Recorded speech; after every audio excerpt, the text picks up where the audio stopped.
Hello, everyone. I am the narrator, and I am here to help you today. I know you use this video to fall asleep, so before that, like the video and subscribe to the channel. Also, where are you from? And what time are you watching now? Get comfortable and relax. The first camera I found was in the shower head. The second was nestled in the eye of a teddy bear. By the time I discovered the third, hidden behind a vent in the master bedroom, I knew I was in serious trouble. It was supposed to be an easy night of babysitting.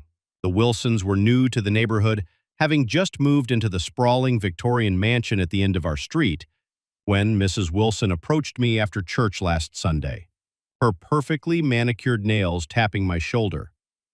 I jumped at the chance to make some extra cash.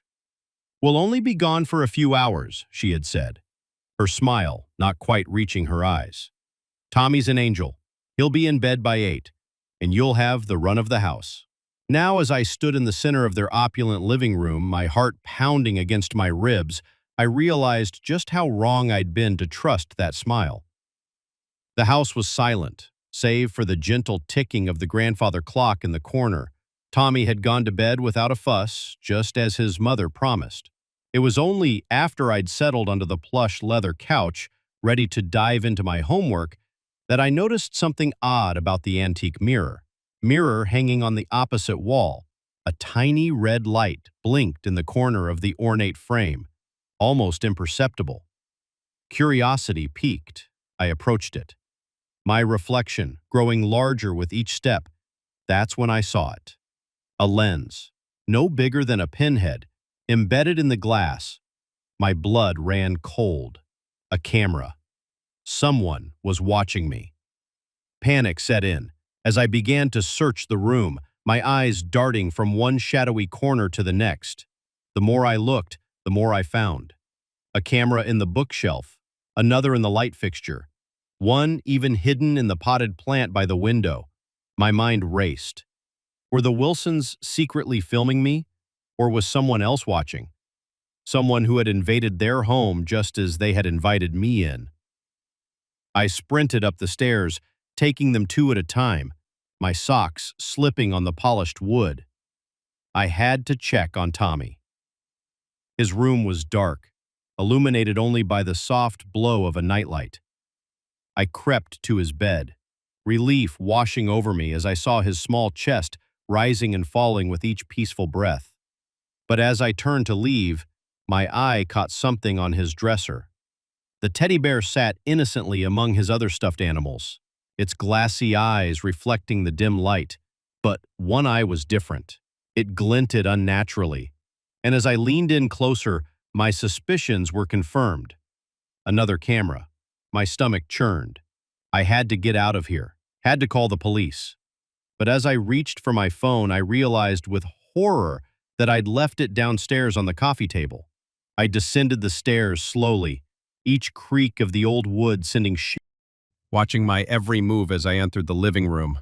My gaze immediately fell on my phone. It wasn't where I'd left it. Instead, it sat in the center of the coffee table, screen up as if someone had placed it there deliberately. I snatched it up, my trembling fingers fumbling with the passcode. No signal, of course. The Wilson house was notorious for its poor reception. I'd have to use their landline. I made my way to the kitchen where I'd seen a phone mounted on the wall earlier, but as I rounded the corner, I stopped dead in my tracks. The phone was gone, leaving behind only an empty bracket and a few frayed wires. My heart hammered in my chest. This wasn't just surveillance anymore. Someone was in the house with me, moving things, cutting off my means of communication. I was trapped. I ran to the front door, yanking on the handle, locked. I hadn't locked it earlier. I was sure of it. Panic clawed at my throat as I tried the windows, each one secured tightly. A noise from upstairs made me freeze. Footsteps slow and deliberate, creaking across the floorboards. They were coming from Tommy's room.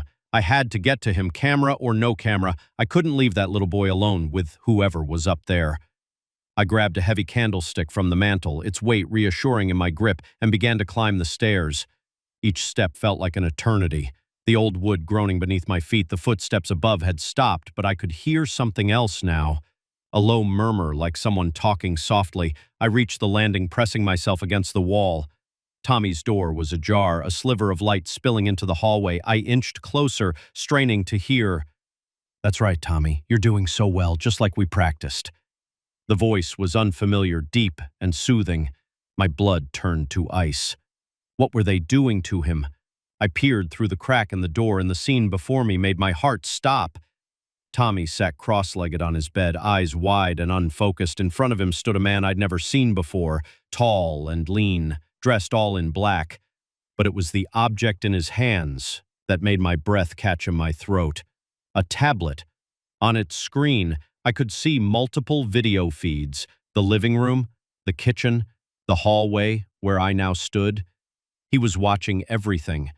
I must have made a sound, a gasp or a whimper, because the man's head snapped towards the door. Our eyes met through the narrow opening, and for a moment, time stood still. Then he smiled. It was a terrible thing, that smile, full of malice and triumph. "Ah," he said, his voice dripping with false warmth. "Our guest of honor has arrived. Won't you join us?"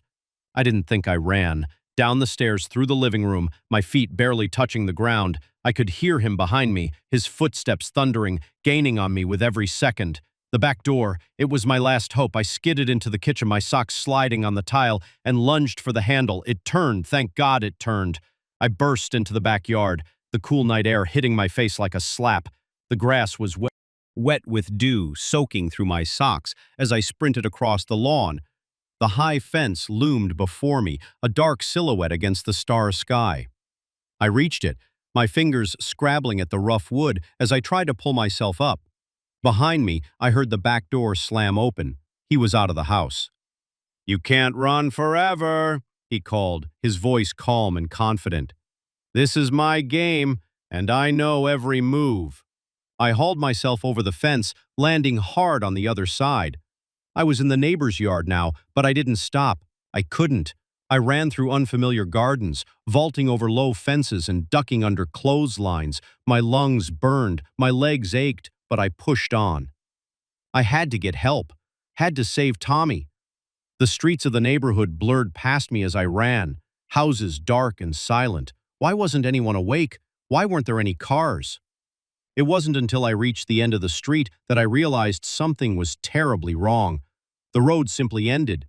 Beyond it was nothing but an empty blackness, as if the world itself had been cut off. I turned, desperate, looking for another way out, but everywhere I looked, I saw the same thing. Darkness, encroaching, swallowing up the edges of the neighborhood, and in the distance, growing louder with each passing second. I heard his footsteps. "You see now, don't you?" His voice seemed to come from everywhere at once. "There's no escape.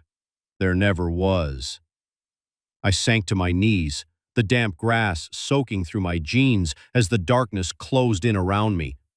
I saw him emerge from between two houses, that terrible smile still plastered on his face. "Don't worry," he said, kneeling down beside me.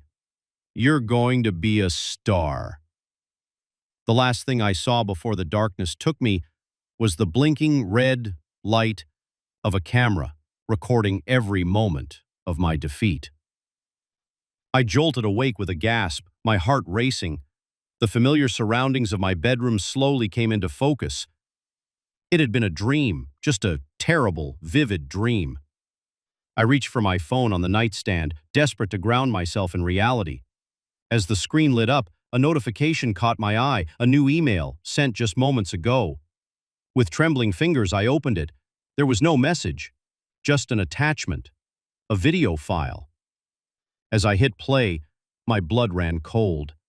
There I was, running through an endless neighborhood, terror etched on my face, and behind me, always behind me, was him.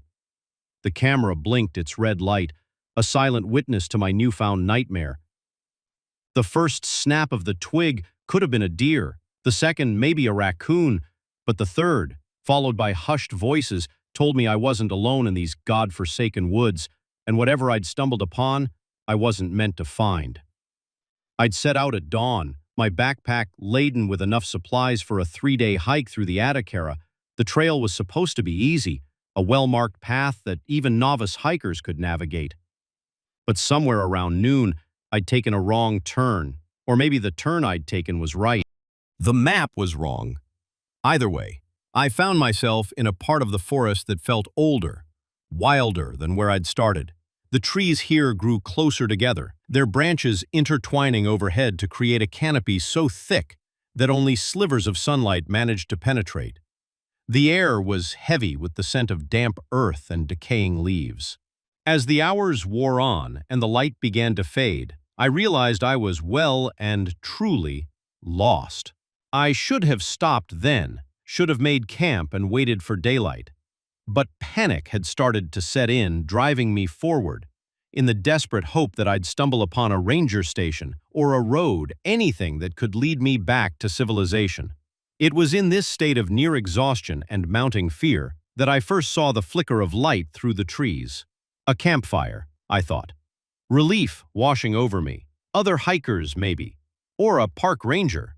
Park. Someone who could help me find my way back. I pushed through a dense thicket, branches scratching at my face and arms, and emerged into a small clearing.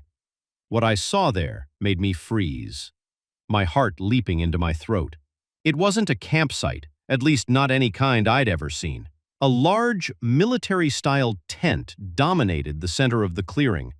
Around it, crates were stacked haphazardly, their contents hidden, but their purpose clear. This was no casual camping trip. This was an operation. I should have left then, should have turned and ran as fast and as far as I could. But curiosity, that damned human trait, kept me rooted to the spot. I crept closer, my feet moving of their own accord. The tent flap was partially open, and I could see movement inside. Shadows danced on the canvas, accompanied by the low murmur of voices. I strained to hear what they were saying, but the words were indistinct, muffled by the rustle of leaves and the pounding of my own heart. I was so focused on the tent that I almost missed the other details. The fresh tire tracks leading into the clearing, too wide for any ATV. The sophisticated-looking equipment scattered around, decidedly not standard camping gear. And there, half hidden under a tarp, something that made my blood run cold. Guns. Not hunting rifles, but serious military-grade weapons. I'd stumbled onto something big, something illegal. My mind raced with possibilities. Drug runners, arms, dealers, whatever it was, I knew I was in way over my head. I started to back away, trying to retrace my steps without making a sound. But, in my haste, I forgot to look where I was going. My foot came down on a fallen branch, and the crack echoed through the clearing like a gunshot. The voices in the tent stopped abruptly. I heard the scrape of a chair, footsteps approaching. Panic seized me, and I dove behind the nearest tree, pressing myself against the rough bark. "Check the perimeter," a gruff voice commanded. Could be an animal, but I'm not taking any chances. I heard them fan out their footsteps, crunching on the leaf-strewn ground. My heart was hammering so hard I was sure they'd hear it. I tried to control my breathing, to make myself as small and quiet as possible. A beam of light cut through the darkness, sweeping back and forth. They had flashlights. I squeezed my eyes shut, praying they wouldn't come my way. "Nothing over here, boss," a voice called out. "Too close for comfort. Keep looking," the gruff voice responded. "If it's a ranger, we need to know." I opened my eyes a crack, trying to gauge how many of them there were. Through the gloom, I could make out at least 3 figures, moving through the trees. Maybe more. Back at the camp? Too many for me to outrun or overpower. I needed a plan. I couldn't stay here forever, and sooner or later they'd find me. I looked around, frantically searching for an escape route. The forest seemed to close in around me, every direction, looking equally dark and foreboding. That's when I saw it. A small gap between 2 large boulders, half hidden by a fallen log. It was a tight squeeze, but it might just be big enough for me to slip through. And if I was lucky, it might lead to a way out. I waited until the nearest searcher had his back turned, then made my move. Crouching low, I scurried across the open ground, my heart in my mouth. Just as I reached the boulders, I heard a shout. "Hey, over there!" I didn't look back. I dove for the gap, ignoring the sharp rocks that scraped my sides. It was a tighter fit than I'd thought, and for one terrifying moment I thought I was stuck. But with a final, desperate wriggle, I slipped through. I found myself in a narrow ravine, the walls rising steep and high on either side. Without pausing to catch my breath, I started to run, stumbling over loose rocks and exposed roots. Behind me, I could hear shouting and the beam of flashlights. They knew where I'd gone, and they were coming after me. The ravine twisted and turned, and I followed it blindly, praying it wouldn't lead to a dead end. My lungs burned, and my legs felt like lead, but I didn't dare slow down. The sounds of pursuit seemed to be getting closer. Or was that just my imagination fueled by fear and exhaustion? Just when I thought I couldn't go on any further, the ravine opened up. I burst out onto a wider trail. Clearly man-made, a hiking trail in the distance. I could see lights. A ranger station, or maybe a campground. Safety. I ran towards the lights, my feet pounding on the packed earth. Behind me, I heard frustrated shouts echoing from the ravine. They'd lost my trail. As I neared the lights, I saw it was indeed a ranger station. A lone figure stood outside, peering into the darkness. At the sound of my approach, "Help!" I gasped, stumbling the last few yards. "Please, you have to help me." The ranger. To explain what I'd seen the camp, the weapons, the men chasing me, the ranger expression grew grave as she listened. "Let's get you inside," she said, guiding me towards the station. "I need to call this in." As we entered the warm, brightly lit building, I felt the adrenaline start to fade, replaced by a bone-deep weariness. The ranger sat me down, handed me a bottle of water, and went to make her call. I sipped the water slowly, my mind still reeling from everything that had happened.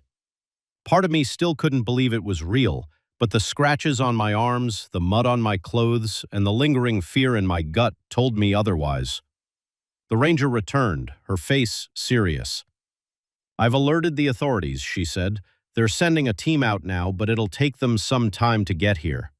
In the meantime, I need you to tell me everything you saw, every detail, no matter how small."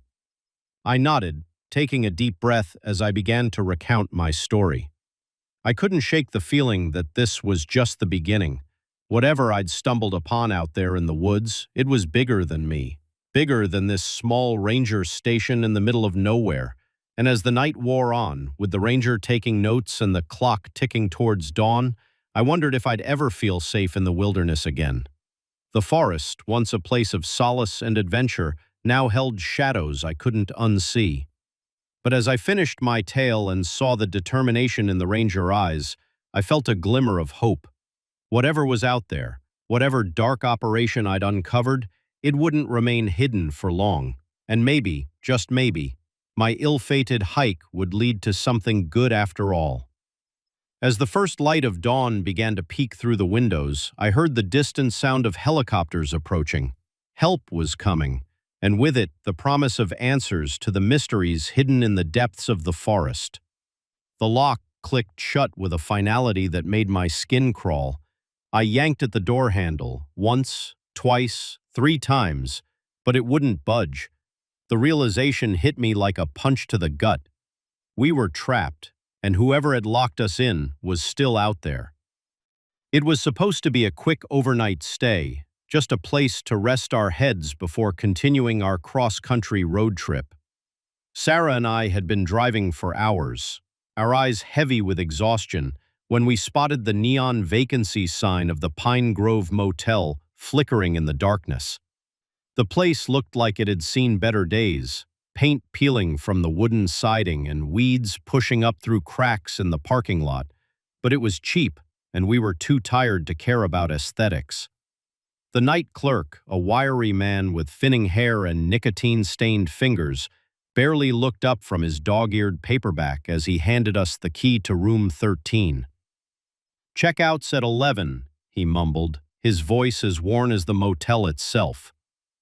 Our room was small and musty, with faded floral wallpaper and a sagging queen-sized bed, but it had a shower with hot water and clean towels, which felt like luxury after hours on the road," said, trying to sound optimistic as she tested the lumpy mattress.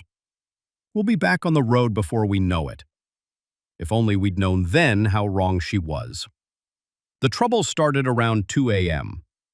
I was jolted awake by a sound I couldn't quite place, a scraping, metallic noise that seemed to be coming from just outside our door. At first I thought I was dreaming, the remnants of a nightmare clinging to my consciousness, but then I heard it again, louder this time, followed by hushed voices. I nudged Sarah awake, pressing a finger to my lips to keep her quiet. She blinked at me in confusion, then froze as the noises outside grew more distinct. Someone was definitely out there and they were trying to get in. We scrambled out of bed, our hearts pounding in unison. I grabbed my phone from the nightstand, ready to call for help, but my stomach dropped when I saw the "no service geared" message glaring back at me. "Try the landline," Sarah whispered, her voice trembling. I picked up the ancient-looking phone on the bedside table and put it to my ear. Nothing, not even a dial tone. We were cut off. The scraping at the door intensified, punctuated by muffled curses. Whoever was out there was getting frustrated. I looked around frantically for something, anything we could use as a weapon. The lamp was too unwieldy, the TV bolted to the wall. My eyes landed on the shower curtain rod. It wasn't much, but it was better than nothing. I had just managed to wrench it free when we heard a new sound, the unmistakable click of a key in the lock. Our eyes met in the dim light, a silent understanding passing between us. This was it. We had to be ready. The door swung open and two figures stepped into the room. In the darkness, I could make out the glint of something metallic in one of their hands, a crowbar or maybe a tire iron. Without thinking, I swung the curtain rod as hard as I could. There was a satisfying thunk as it connected with something solid, followed by a grunt of pain. Sarah screamed, more out of surprise than fear, I think, and lunged for the open door. I was right behind her, my bare feet slapping against the cold concrete of the walkway as we ran. The night air was crisp and biting, a stark contrast to the stuffy warmth of our room. We sprinted across the parking lot, the gravel digging into our soles, heading for our car. Safety was just a few yards away, but as we reached the vehicle, my heart sank. The tires were flat. All four of them, slashed open. We were going nowhere. "The office," Sarah gasped, already turning towards the flickering neon sign at the far end of the lot. "Maybe the clerk can help." We ran, the sound of pursuit growing louder behind us. I chanced to glance over my shoulder and saw three men now, their faces hidden in shadow, but their intent clear in the purposeful way they moved. We burst into the office, the bell over the door jingling cheerfully. Congruous with our panic, the night clerk looked up startled, his paperback falling to the floor. "Hey, please," I panted. "You have to help us. There are men chasing us. They broke into our room." But as I spoke, I saw the clerk's expression change, not to one of concern or alarm, but to something else, something that made my blood run cold. A slow, knowing smile spread across his face. Now, he said, his voice no longer bored, but sharp with anticipation. "What seems to be the problem here?" The door behind us opened, the cheerful bell now sounding like a death knell. I turned to see our pursuers filing in, blocking our exit. In the harsh fluorescent light of the office, I could finally see their faces clearly. One of them, the largest, sported a fresh bruise on his temple where I'd struck him with the curtain rod. "Looks like we've got some runners, boys," the clerk said, coming out from behind the counter. He was holding something in his hand, a syringe filled with clear liquid. "You know how I hate it when they run." Sarah gripped my arm, her nails digging into my skin. "What do you want from us?" she demanded, her voice stronger than I would have thought possible given the circumstances. The clerk chuckled, a sound devoid of any real humor. "Want? Oh, sweetheart, it's not about what we want. It's about what others are willing to pay for. And let me tell you, pretty young things like you too, you'll fetch a very nice price indeed." The reality of our situation hit me like a freight train. This wasn't just a robbery. This was something far worse. We were merchandise to these men, nothing more than product to be sold to the highest bidder. I felt Sarah tense beside me, and I knew without looking what she was about to do. In that moment, we were perfectly in sync, our thoughts aligned by sheer desperation.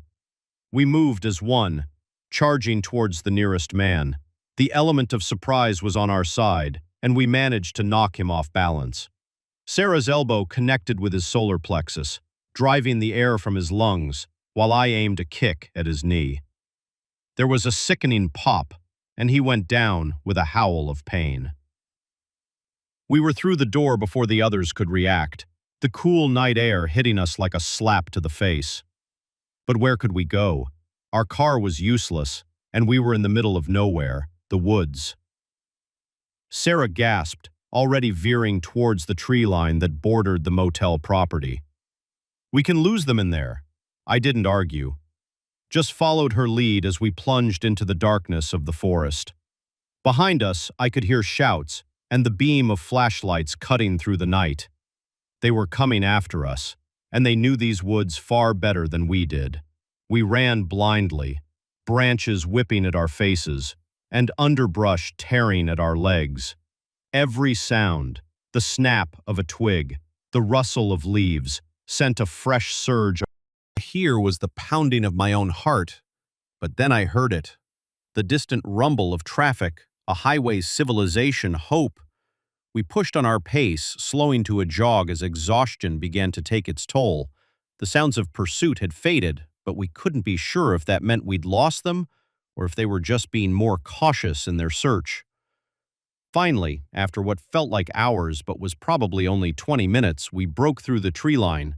There, stretching out before us like a ribbon of salvation, was a two-lane highway, and in the distance I could see the headlights of an approaching truck. We waved our arms frantically, probably looking like madmen to the driver, but thankfully, mercifully, the truck began to slow as we climbed into the cab. The kind-faced trucker peering at us with concern.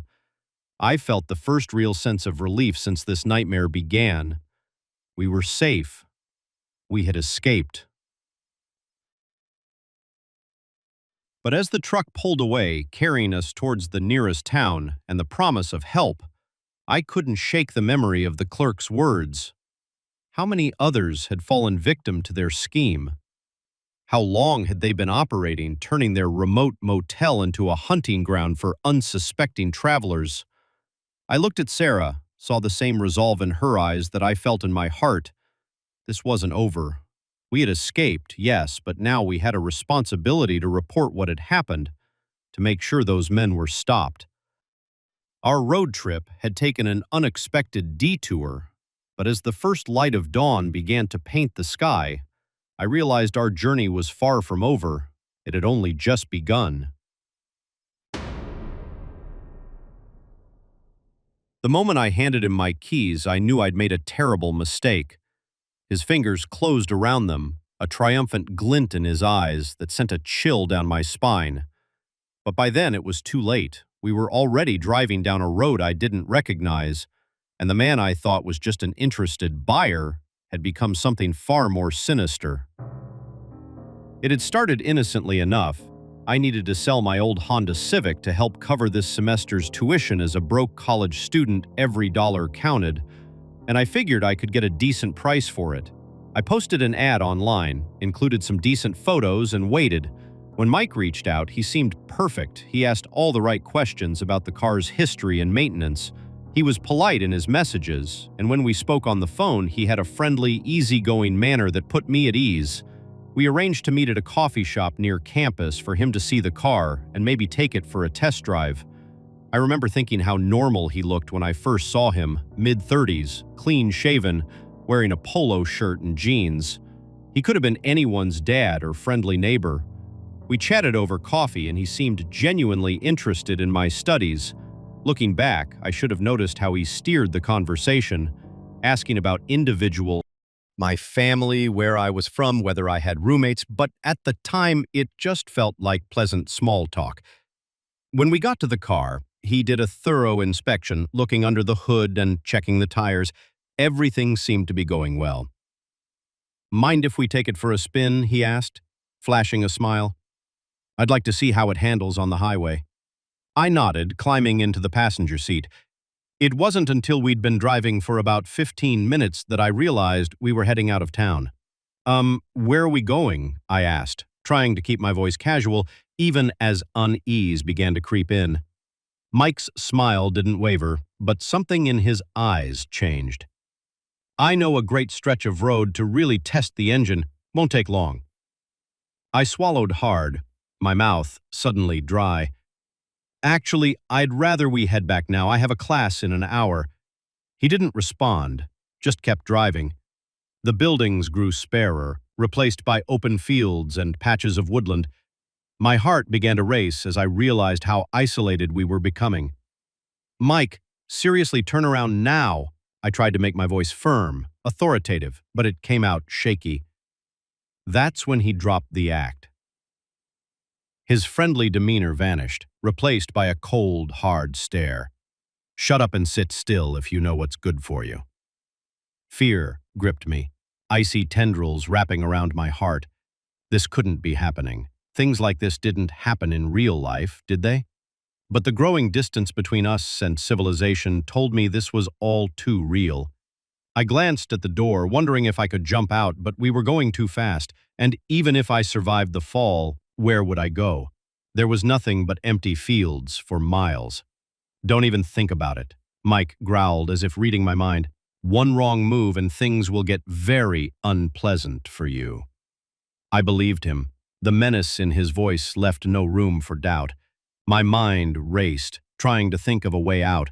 My phone was in my pocket, but I knew I'd never be able to call for help without him noticing. Maybe if I could just send a quick text.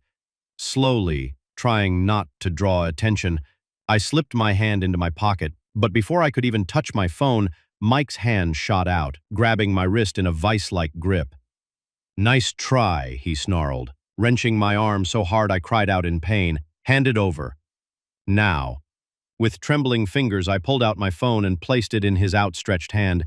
He immediately rolled down the window and tossed it out, the device disappearing into the blur of the passing landscape. Panic threatened to overwhelm me. I was truly cut off now, with no way to call for help. Tears stung my eyes, but I blinked them back furiously. I couldn't fall apart now. I had to stay alert, look for any opportunity to escape. We drove for what felt like hours, the scenery unchanging. Mike remained silent, his eyes fixed on the road ahead. I tried to memorize every turn, every landmark, but it was useless. Everything looked the same. Finally, we turned onto a dirt road, barely more than a trail, cutting through a dense patch of woods. The uneven ground, the branches scraping against the window. After a few minutes, we emerged into a clearing where a dilapidated cabin stood. Mike put the car in park and turned to me, his expression unreadable. "We're here. Get out." My legs felt like jelly as I stepped out of the car. The air was thick with the scent of pine and damp earth. In any other circumstance, it might have been peaceful. Now it felt oppressive, isolating. Inside, Mike ordered, prodding me forward with something hard, pressed against my back. I didn't need to look to know. It was a gun. The cabin was as run down inside as it looked from the outside. A layer of dust covered everything, and the musty smell of long abandonment filled my nostrils. There was a rickety table, a couple of chairs, and an old mattress in the corner. Nothing else. "Sit," Mike said, gesturing to one of the chairs. As I sank into it, He pulled out a length of rope from a duffel bag I hadn't noticed before. My stomach churned as he began to tie my hands behind my back, the rough fibers biting into my skin. "Why are you doing this?" I asked, hating how small and scared my voice sounded. Mike paused in his work, considering me for a moment. "It's nothing personal, kid. Just business. You'd be surprised how much people will pay for a young, healthy specimen like yourself."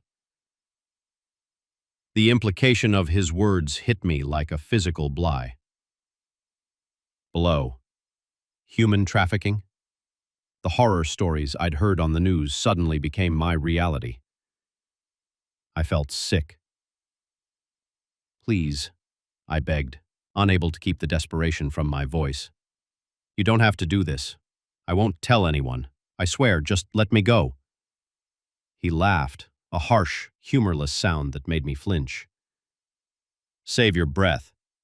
You're not the first to make that promise. And you won't be the last. You're merchandise now, nothing more." With my hands secured, he moved to tie my ankles to the chair legs.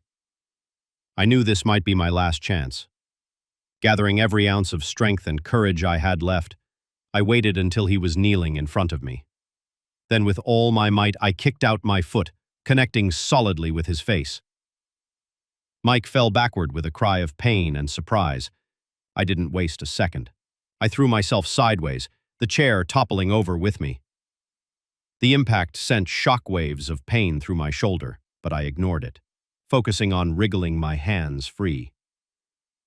I heard Mike cursing, scrambling to his feet. The ropes were looser than I'd thought. He must have been overconfident, not expecting me to fight back. With a final desperate tug, my hands came free. I untangled myself from the fallen chair, just as Mike lunged for me. I rolled away, narrowly avoiding his grasp. My eyes darted around the cabin looking for a weapon, an escape route, anything. As he tried to grab me, but I was faster, I threw myself at the window, arms covering my face as the glass shattered around me. Pain lanced through me as shards cut into my skin, but I didn't stop. I hit the ground running, bolting for the cover of the trees. Mike's shouts echoed behind me, but I didn't look back. I ran like I'd never run before, branches whipping my face, roots threatening to trip me with every step. But I kept going, driven by pure survival instinct. I don't know how long I ran. Time lost all meaning in that green maze, but eventually the shouts faded, replaced by the normal sounds of the forest. Still, I didn't slow down. I couldn't risk it. It was nearly dark when I finally broke through the tree line and found myself on a road, a real paved road. Hope surged through me, giving me a second wind. I started walking, my feet aching, my body screaming for rest, but I couldn't stop. Not yet. Headlights appeared in the distance, weren't growing brighter as they approached. I waved my arms frantically, praying it wasn't Mike, praying they would stop. The car slowed, then pulled over. An elderly couple peered out at me, their faces etched with concern. "Are you all right, dear?" the woman asked, taking in my disheveled appearance, asked the cuts and bruises. I shook my head, tears finally spilling over. "No," I choked out. "I need help, please," as they ushered me into their car, promising to take me to the police. The reality of what I'd escaped began to sink in. I was alive, I was free, but I knew the nightmare wasn't over. Mike was still out there, and who knew how many others like him. As we drove towards safety, I made a silent vow. I would do whatever it took to make sure he was caught, to make sure no one else would fall victim to his scheme. My ordeal might be over, but my fight was just beginning. The first drop of blood on the kitchen floor should have been my cue to run. Instead, I stood there, frozen, as the old man's kindly smile twisted into something far more sinister. In that moment, I realized I hadn't found shelter from the storm. I'd walked straight into the lion's den. It had started as a simple road trip, a chance to clear my head after a messy breakup. Just me and the open road. I've been driving for hours, the rain pelting my windshield with increasing fury, when my old Chevy started making a noise that sent chills down my spine, a rattling, sputtering sound that spelled trouble. I was in the middle of nowhere, miles from the last town I'd passed through, when the car finally gave up the ghost. It shuddered once, twice, and then died completely, leaving me stranded on a lonely stretch of country road. I sat there for a moment, listening to the rain drum on the roof, weighing my options. My cell phone showed no signal, of course, and I hadn't seen another car for at least an hour. With a sigh, I pulled on my raincoat and stepped out into the downpour. That's when I saw it. A faint light in the distance, barely visible through the sheets of rain. A farmhouse, set back from the road. My salvation. I slogged through the mud, my shoes squelching with every step. As I got closer, I could make out more details. The house was old, its white paint peeling in places, but it looked well maintained. Flower pots lined the porch and warm light spilled from the windows. I hesitated at the bottom of the porch steps. It was late, past 11 p.m. according to my watch. Would they even be awake? But desperation won out over politeness, and I climbed the steps, raising my hand to knock before my knuckles could touch the wood. The door swung open. An elderly man stood there, his face creased with smile lines, his eyes twinkling with warmth. "Well, hello there," he said, his voice as warm as his smile. "Looks like you got caught in quite a storm. Come in, come in." Relief washed over me as I stepped inside, out of the rain. The house was cozy, filled with the kind of knickknacks and worn furniture that spoke of a long, well-lived life. "I'm so sorry to bother you," I began, but he waved off my apologies. "Nonsense. We can't have you standing out there in this weather. I'm Frank, and that's my wife, Martha," he said, gesturing to an equally elderly woman who had appeared in the doorway to what I assumed was the kitchen. "I'm Alex," I replied, still dripping on their welcome mat. "My car broke down about a mile back. I was hoping I could use your phone to call for a tow." Martha clucked her tongue sympathetically. "Oh dear, that's no good. But I'm afraid our phone line's been down since this afternoon. The storm, you know." My heart sank. "Oh, I see now." "Don't you worry," Frank said, patting my shoulder. "You're welcome to stay here tonight. The storm should pass by morning, and we can figure things out then. Martha, why don't you get our guests some dry clothes while I make some tea?" Before I knew it, I was seated at their kitchen table, wrapped in a borrowed robe that smelled faintly of mothballs. My hands curled around a steaming mug of tea. Martha fussed over me, insisting I eat something while Frank regaled me with stories of the farm's history. It was nice, comforting. For the first time since my breakup, I felt cared for. But as the night wore on, little things started to nag at me. The way Martha's smile seemed to fall her when she thought I wasn't looking. The fact that Frank's eyes never quite met mine when he spoke. And there was something else, something I couldn't quite put my finger on. It wasn't until I got up to use the bathroom that I noticed it, a faint, coppery smell underlying the homey sense of baked goods and furniture polish. I tried to shrug it off, but it clung to the back of my throat, making me uneasy. When I returned to the kitchen, Frank was alone, washing dishes at the sink. "Martha's gone to prepare the guest room for you," he said over his shoulder. I nodded, moving to pick up my mug from the table. That's when I saw it. A single drop of red on the faded linoleum floor. I stared at it, my brain refusing to process what I was seeing. Frank must have sensed my stillness. He turned his eyes, following my gaze to the floor. For a moment, neither of us moved. Then, slowly, he put down the dish he was holding and turned to face me fully. "Ah," he said, his voice no longer warm and grandfatherly. I was hoping you wouldn't notice that. I looked up at him, my heart beginning to race. The kindly old man was gone, replaced by someone else, someone whose eyes were cold and calculating. "What's going on?" I asked, hating how my voice shook. Frank sighed, reaching for something behind him. "It's nothing personal, you understand. It's just, well, Martha and we have certain needs, and it's not often we get visitors out here." He brought his hand into view, and my blood ran cold. He was holding a large kitchen knife, its blade gleaming in the overhead light. I backed away, my eyes darting around for an escape route. "You don't have to do this," I said, trying to keep my voice steady. "I'll leave right now. I won't tell anyone, I swear." Frank chuckled, a sound devoid of any real humor. "Oh, I'm afraid it's far too late for that, Alex. You see, we've already decided you're going to help us, whether you want to or not." I made a break for it then, running for the front door. But Frank was surprisingly spry for his age. He caught me before I could reach the handle, his bony fingers digging into my arm with surprising strength. "Martha!" he called out. "Our guest is trying to leave!" I heard footsteps on the stairs, and then Martha appeared, holding something in her hand. A syringe, I realized with growing horror.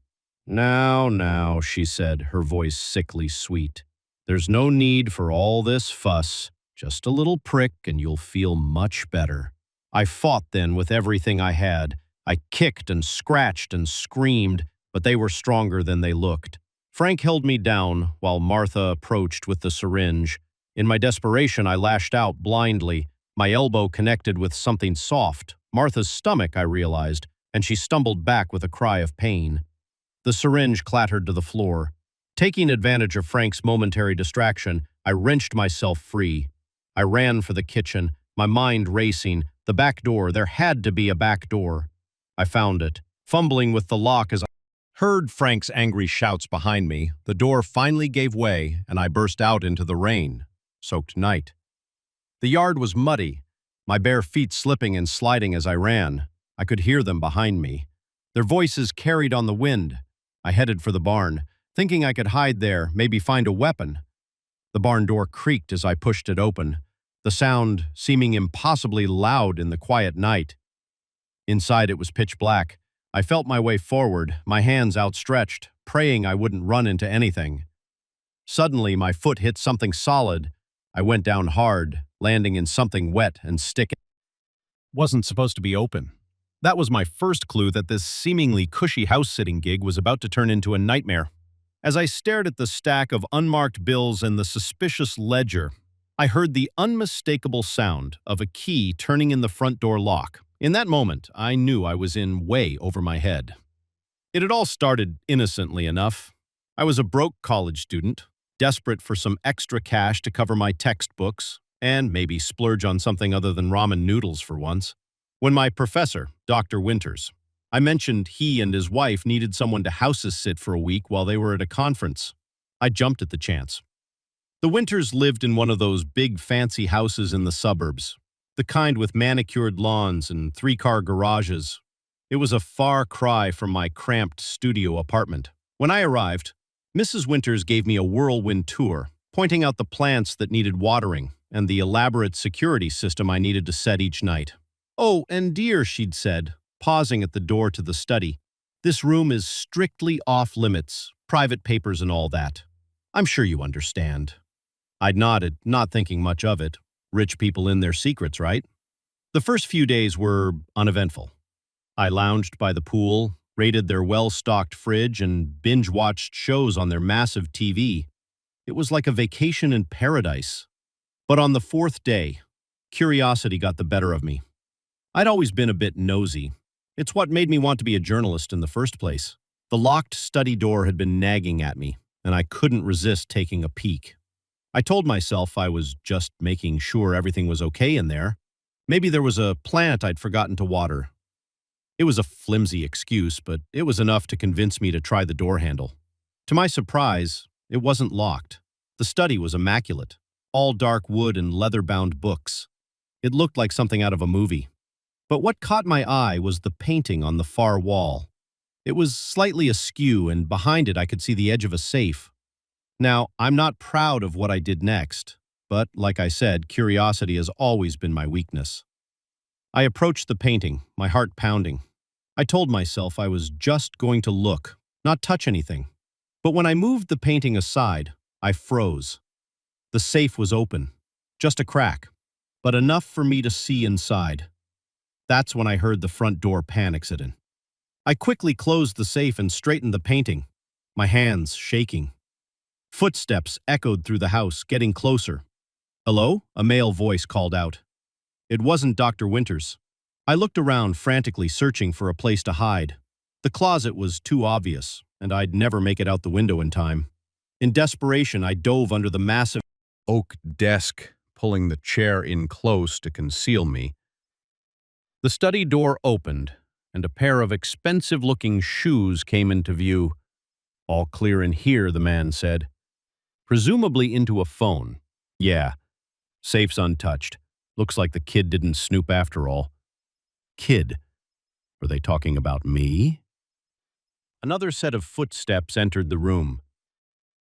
"Good," a woman's voice replied. "Last thing we need is some nosy college brat messing up our operation." My blood ran cold. Operation? What had I stumbled into?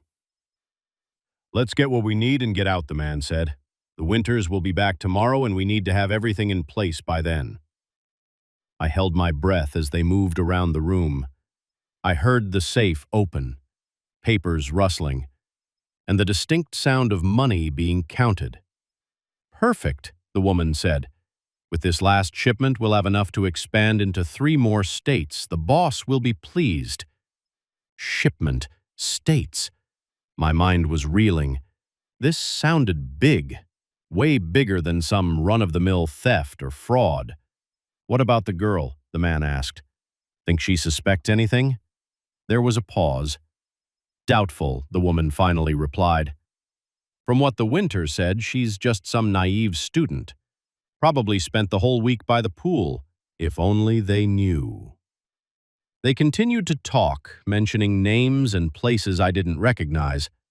I tried to memorize as much as I could, my journalistic instinct kicking in, despite my fear.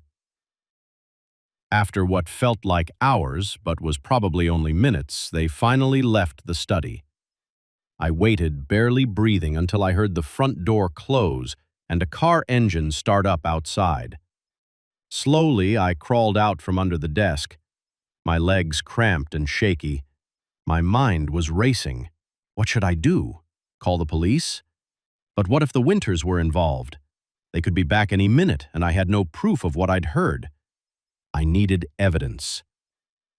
With trembling hands, I approached the safe again. It was still slightly open.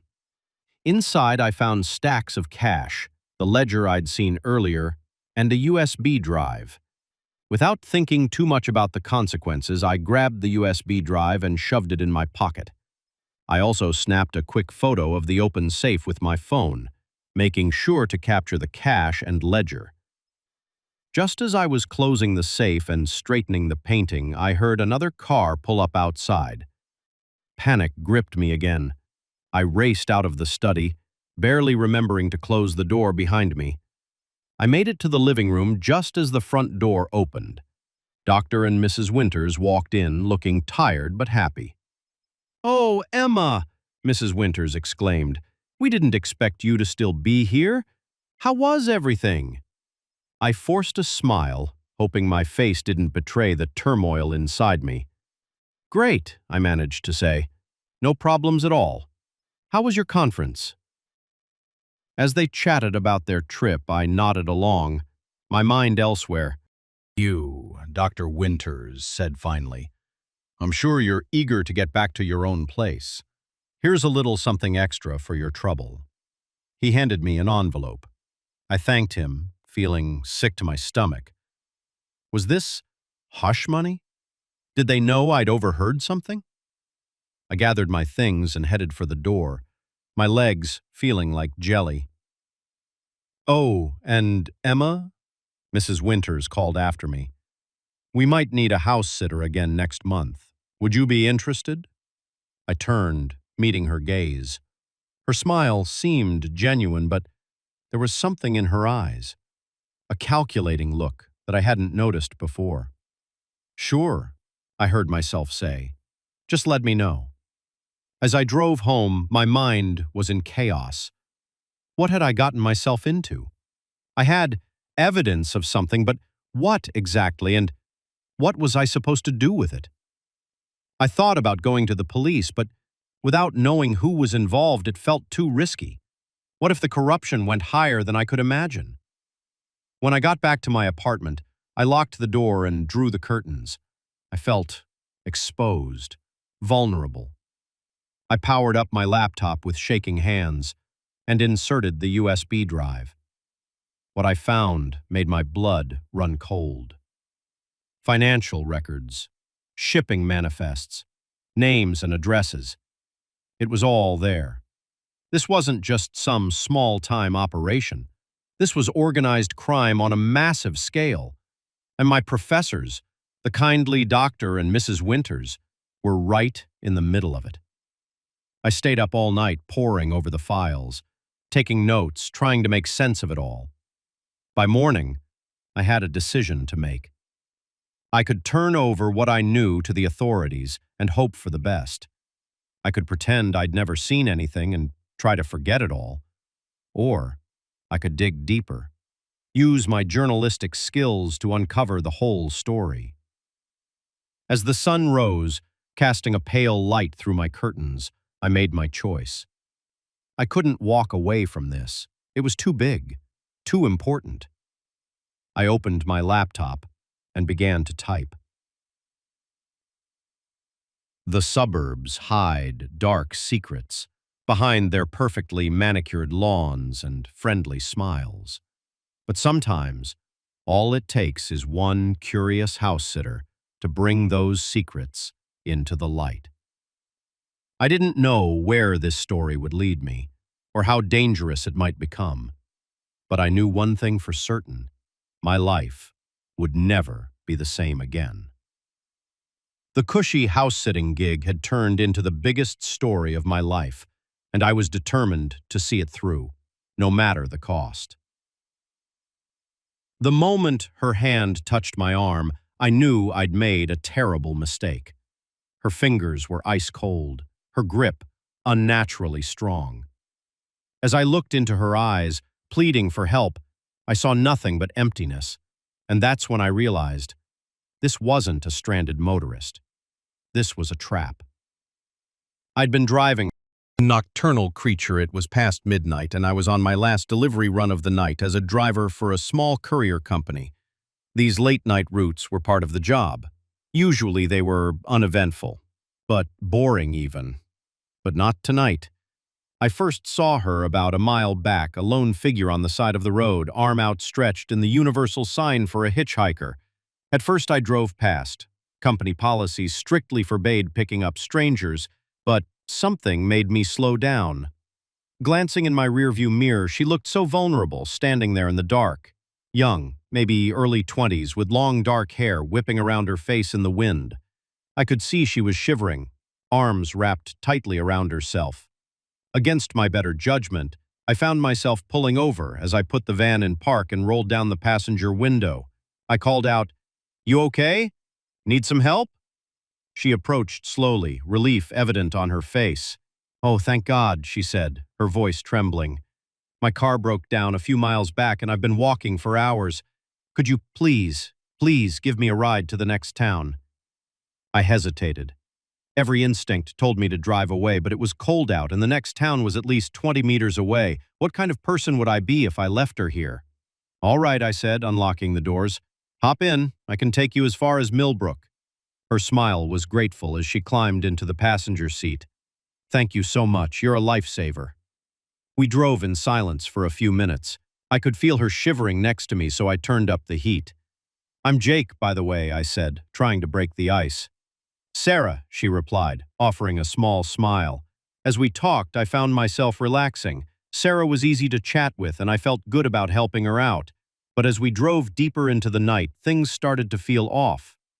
I noticed Sarah kept glancing in the side mirror as if looking for something behind us, and when I asked about her broken-down car, her story seemed to change slightly with each telling. "So, what kind of car do you drive?" I asked, casually, trying to pin down the details. Sarah hesitated a beat too long before answering. "Oh, it's a blue sedan. Nothing special." But I distinctly remembered her saying it was red earlier. My unease grew as I realized we were now in the most isolated stretch of the route. Nothing but carfring, dense forest on either side of the road for miles. That's when I saw the headlights in my rearview mirror. A car approaching fast from behind. Sarah saw it too. Her entire demeanor changed in an instant. Gone was the grateful, shivering girl. In her place sat someone else entirely.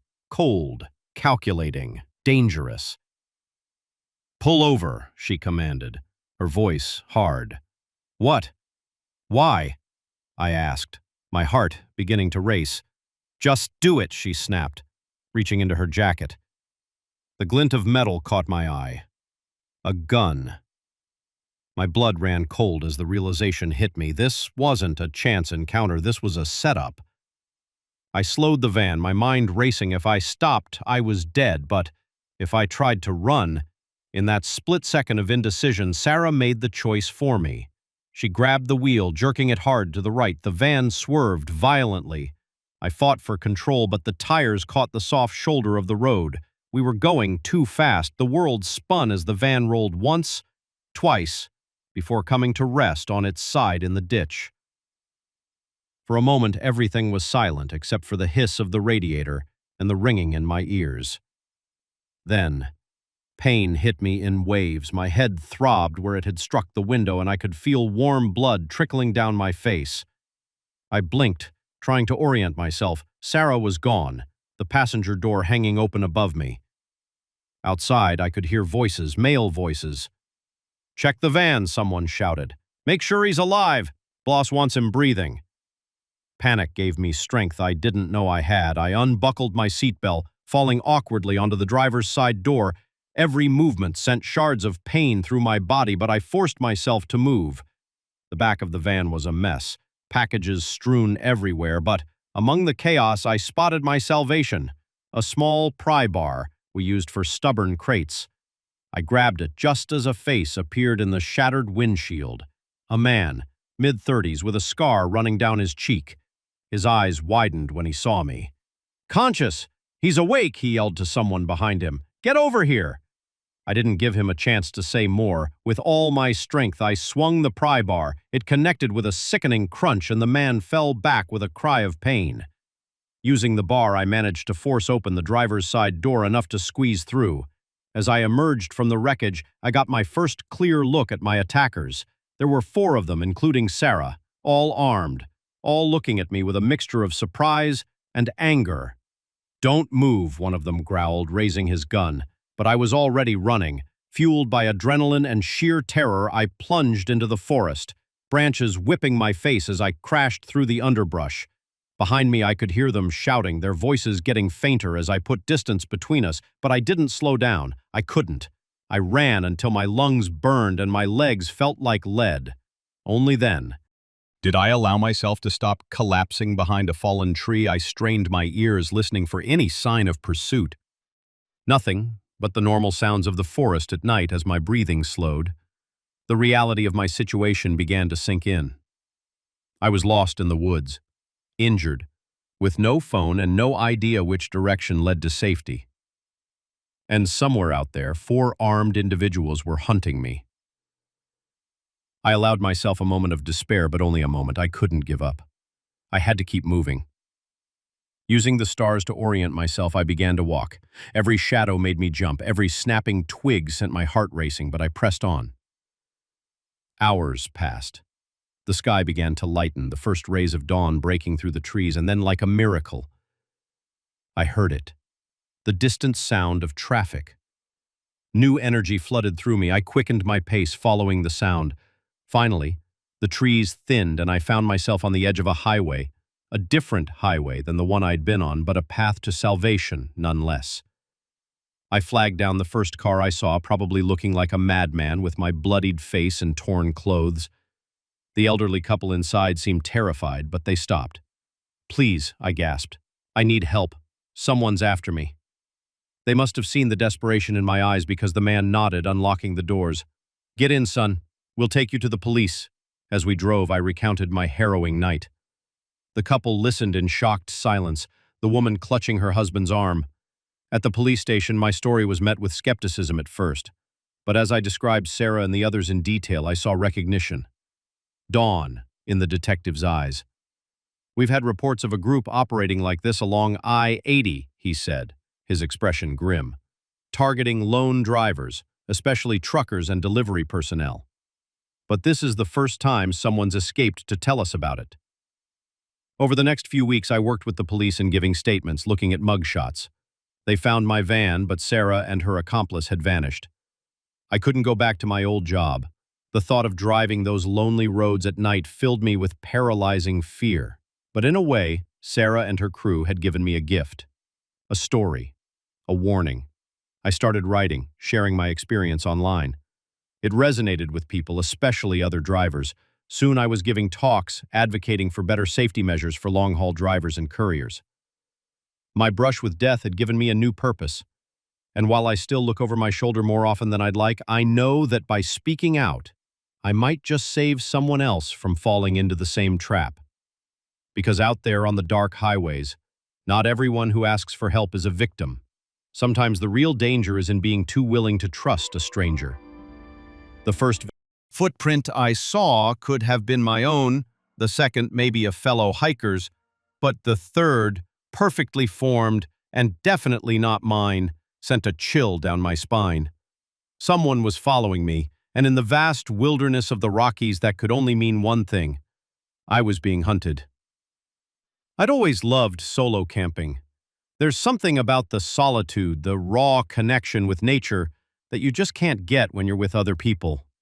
This trip was supposed to be my escape, a week-long trek through some of the most beautiful and isolated terrain in Colorado. I'd planned meticulously, packing enough supplies to last me 10 days, just in case a satellite phone was my only concession to safety, and even that I'd promised myself I'd use only in the direst emergency. The first 3 days were everything I'd hoped for. The weather was perfect, crisp mountain air filling my lungs as I hiked through alpine meadows and dense forests. At night, I'd fall asleep to the sound of a nearby stream, the Milky Way stretching overhead in a dazzling display you never see in the city.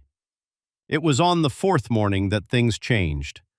I woke just before dawn, as usual, eager to break camp and get an early start. That's when I saw it. A set of footprints in the soft earth near my tent. At first, I dismissed them. I must have made them last night and forgotten, I told myself. But as I followed their trail with my eyes, my blood ran cold. They circled my entire campsite, coming right up to my tent at one point. Someone had been watching me sleep. I packed up faster than I ever had before, my hands shaking as I stuffed my gear into my backpack. Part of me wanted to use the satellite phone right then to call for help. But what would I say? That I saw some footprints. I had no proof of any real danger, and the rational part of my brain was still trying to come up with logical explanations. So I hiked on, following my planned route but with a new sense of urgency. Every snapping twig, every rustle in the underbrush made me jump. I found myself constantly looking over my shoulder, scanning the trees for any sign of movement. By midday, I was exhausted, more from the constant state of alertness than from the physical exertion. I stopped by a small lake to refill my water bottles and try to calm my nerves. That's when I saw the reflection in the water. A figure standing on the ridge above me, partially hidden by a tree. I whirled around, my heart pounding, but there was nothing there. Had I imagined it? The stress playing tricks on my mind? I didn't stay to find out. I grabbed my pack and started moving again, no longer caring about following my planned route. My only goal now was to put as much distance between me and whoever or whatever was out there. As the day wore on, the evidence became harder to dismiss. A freshly broken branch here, a disturbed patch of moss there, small signs that someone was paralleling my route, staying just out of sight. By the time I made camp, that night I was a wreck. Every shadow seemed to move, every sound a potential threat. I didn't dare light a fire, instead choking down a cold meal of trail mix and beef jerky. Sleep was out of the question. I sat with my back against a tree, a small folding knife clutched in my hand, straining my eyes against the darkness. Sometime in the early hours of the morning, I heard it. Footsteps, slow and deliberate, moving around my campsite. I held my breath, trying to pinpoint the source of the sound. It seemed to be coming from all around me. Then a voice, low and growly. "I know you're awake. Why don't you come out and say hello?" Terror gripped me. This was real. This was happening. "Who are you?" I managed to stammer out. "What do you want?" A chuckle, cold and mirthless. "What do I want? Oh, city boy, out here. It's not about want, it's about need. And right now, I need you to start running." I didn't need to be told twice. I bolted, leaving my tent and most of my gear behind. The only things I had were what I'd been clutching all night, my knife, the satellite phone, and a small pack with some water and energy bars. I ran blindly through the forest, branches whipping my face, roots threatening to trip me with every step. Behind me, I could hear him, not running but moving steadily, confidently. He knew these woods. This was his territory, and I was nothing but prey. As the first light of dawn began to filter through the trees, I allowed myself to slow down, gasping for breath. I couldn't keep running forever. I needed a plan. The satellite phone. I pulled it out with trembling hands, praying for a signal. 1 bar. It would have to do. As I was dialing, a sharp crack split the air. The phone exploded in my hand, pieces of plastic and electronics scattering on the forest floor.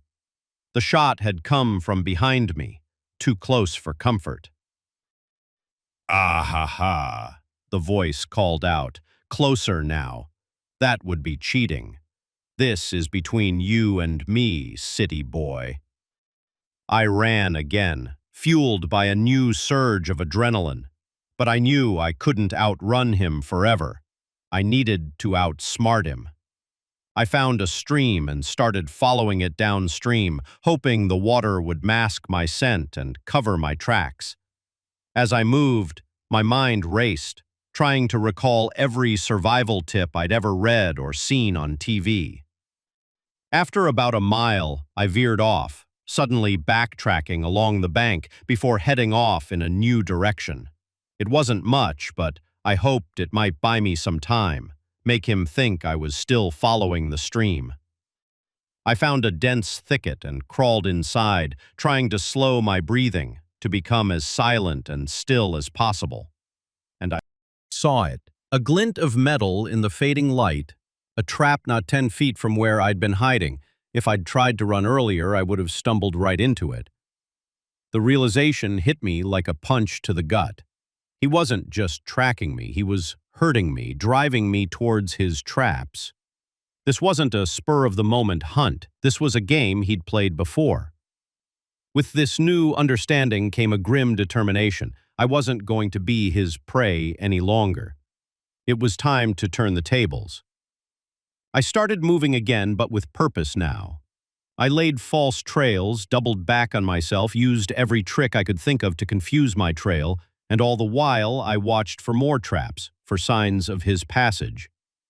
As night fell, I found what I was looking for, his camp. It was well hidden, but in his arrogance he'd underestimated me. He hadn't expected his prey to become the hunter. I watched from the shadows as he returned, clearly angry at having lost me. He threw down his rifle and slumped by the fire, muttering curses. This was my chance. I crept closer, my hand tightening around my small knife. It wasn't much, but it was all I had. A twig snapped under my foot. His head whipped around, eyes wide with surprise. For a moment, we just stared at each other, prey and predator, roles suddenly reversed. Then everything happened at once. He lunged for his rifle. I threw myself forward, knife outstretched. We collided, rolling on the ground, each fighting for survival. He was stronger, but I was desperate. Somehow, in the chaos, my knife found its mark. He let out a gasp, more of surprise than in pain, and then went still. I scrambled away, shocked at what I'd done, but there was no time for regret or moral quandaries. I grabbed his rifle and satellite phone, and I ran. It took search and rescue 2 days to find me. By then, I was dehydrated, exhausted, and on the verge of collapse. As the helicopter lifted me to safety, I looked down at the vast wilderness below. It no longer seemed beautiful. Now, it just looked like a place to hide bodies. The authorities found his camp, and with it evidence of other victims. The man who had hunted me was wanted in 3 states for a string of disappearances. In the end, my nightmare had saved lives. The moment I saw my reflection blink, I knew something was terribly wrong. I stood frozen in front of the bathroom mirror, my heart pounding as I tried to convince myself it was just a trick of the light. But deep down, I knew the truth. Someone had been watching me, and they were much closer than I ever could have imagined. It was supposed to be a relaxing getaway. After months of grueling work and a nasty breakup, I decided to treat myself to a week-long stay at a secluded cabin in the woods. The listing had promised peace, quiet, and all the modern amenities a city girl like me could want. It seemed perfect. When I arrived, I was prepossessed by immediately charmed. The cabin was rustic but beautifully maintained, with a cozy living room, a fully equipped kitchen, and a bedroom that looked out over a serene lake. The owner, a friendly older woman named Margaret, gave me a quick tour before handing over the keys. "Now don't you worry about a thing," she'd said with a warm smile. "You've got the whole place to yourself. Nearest neighbor is 5 miles away. It's just you and nature out here." If only I'd known how wrong she was. The first couple of days were blissful. I spent my time hiking the nearby trails, reading on the porch, and generally decompressing from the stress of city life. By the 3rd day, I felt more relaxed than I had in years. That evening, I decided to treat myself to a long, hot bath. As I soaked in the clawfoot tub, letting the lavender-scented bubbles ease away the last of my tension, I noticed something odd about the mirror hanging on the opposite wall. There was a small, dark spot in the corner, barely noticeable unless you were really looking. Curiosity piqued. I got out of the tub and wrapped myself in a towel. As I approached the mirror, my wet feet leaving damp prints on the wooden floor, I realized what I was looking at. It was a camera lens, expertly hidden within the mirror's ornate frame. My blood ran cold. Someone had been watching me. How long had it been there? How many other guests had been unknowingly recorded in their most private moments? With shaking hands, I began to search the rest of the bathroom. Now that I knew what to look for, I found 2 more hidden cameras, one in the light fixture, another disguised as a coat hook. Panic rising in my throat, I moved to the bedroom. More cameras. The living room, the kitchen, even on the porch. They were everywhere. I felt violated, exposed, and utterly terrified. Who was watching? What did they want? I grabbed my phone, ready to call the police in, but there was no signal, of course. I was miles from the nearest cell tower. That's when I heard it. A soft creak. From somewhere in the house. I froze, straining my ears. Another creak. Closer this time. Footsteps. Someone was inside. I looked around frantically for a weapon, anything I could use to defend myself. My eyes landed on a heavy brass candlestick on the mantel. I grabbed it, its weight reassuring in my hands. The footsteps were in the hallway now, approaching the living room where I stood. I raised the candlestick, my heart pounding so hard I was sure it could be heard. A figure appeared in the doorway, a man, tall and lean, with a face I recognized instantly. It was Margaret. Margaret, the owner. Or, rather, it was Margaret without her wig and makeup. Well, he... Said his voice no longer the warm, motherly tone I remembered. Looks like my little mouse has figured out the game. I tightened my grip on the candlestick. Who are you? What do you want? He chuckled, a sound that sent shivers down my spine. Who I am doesn't matter. As for what I want, well, let's just say you're not the first guest to provide me with some quality entertainment. The implication of his words made me feel sick. The cameras, how long have they been here? Oh, years now, he said, taking a step closer. I backed away, keeping the coffee table between us. You'd be amazed how much people will pay for the right kind of footage. And you, my dear, have been quite the star performer. I felt a surge of rage cut through my fear. You sick bastard, I'm calling the police. He laughed again, pulling something from his pocket. My cell phone. I'm afraid that won't be possible. You really should be more careful with your belongings. I glanced at the door, wondering if I could make a run for it, but he was blocking the only exit, and I knew he'd be on me in seconds if I tried. Now, he said, his tone becoming businesslike. We have two options here. One, you can try to fight to run. I promise you it won't end well. Or two, you can be a good girl and do exactly as I say. Who knows, you might even enjoy your new career. The thought of submitting to this monster made my skin crawl, but I forced myself to appear defeated, my shoulders slumping as I lowered the candlestick. That's better, he said, a triumphant smile spreading across his face. He took another step closer. I knew you'd see reason. That's when I made my move. As he reached for me, I swung the candlestick with all my might. It connected with his head with a sickening thud, and he crumpled to the floor. I didn't wait to see if he was out cold. I ran, snatching my phone from where it had fallen. I burst out of the cabin and into the cool night air, my bare feet slapping against the dirt path as I sprinted towards the main road. I could hear him behind me, shouting threats and obscenities, but fear gave me speed I didn't know I possessed. I ran until my lungs burned and my legs felt like jelly. Finally, blessedly, I saw headlights in the distance. I saw a car approaching on the main road. I waved my arms frantically, praying they'd stop. The car slowed, then pulled over. An elderly couple peered out at me, their faces etched with concern. Please, I gasped. You have to help me. There's a man. He's after me. They didn't ask questions. The woman opened the back door and I scrambled in. As we drove away, I saw a figure emerge from the woods in the rearview mirror. Even from a distance, I could feel his rage at the police station. My story was met with initial skepticism, but when they raided the cabin, they found not only the cameras but hard drives full of footage of me and of countless other victims. The man, whose real name turned out to be Gerald Simmons, was arrested.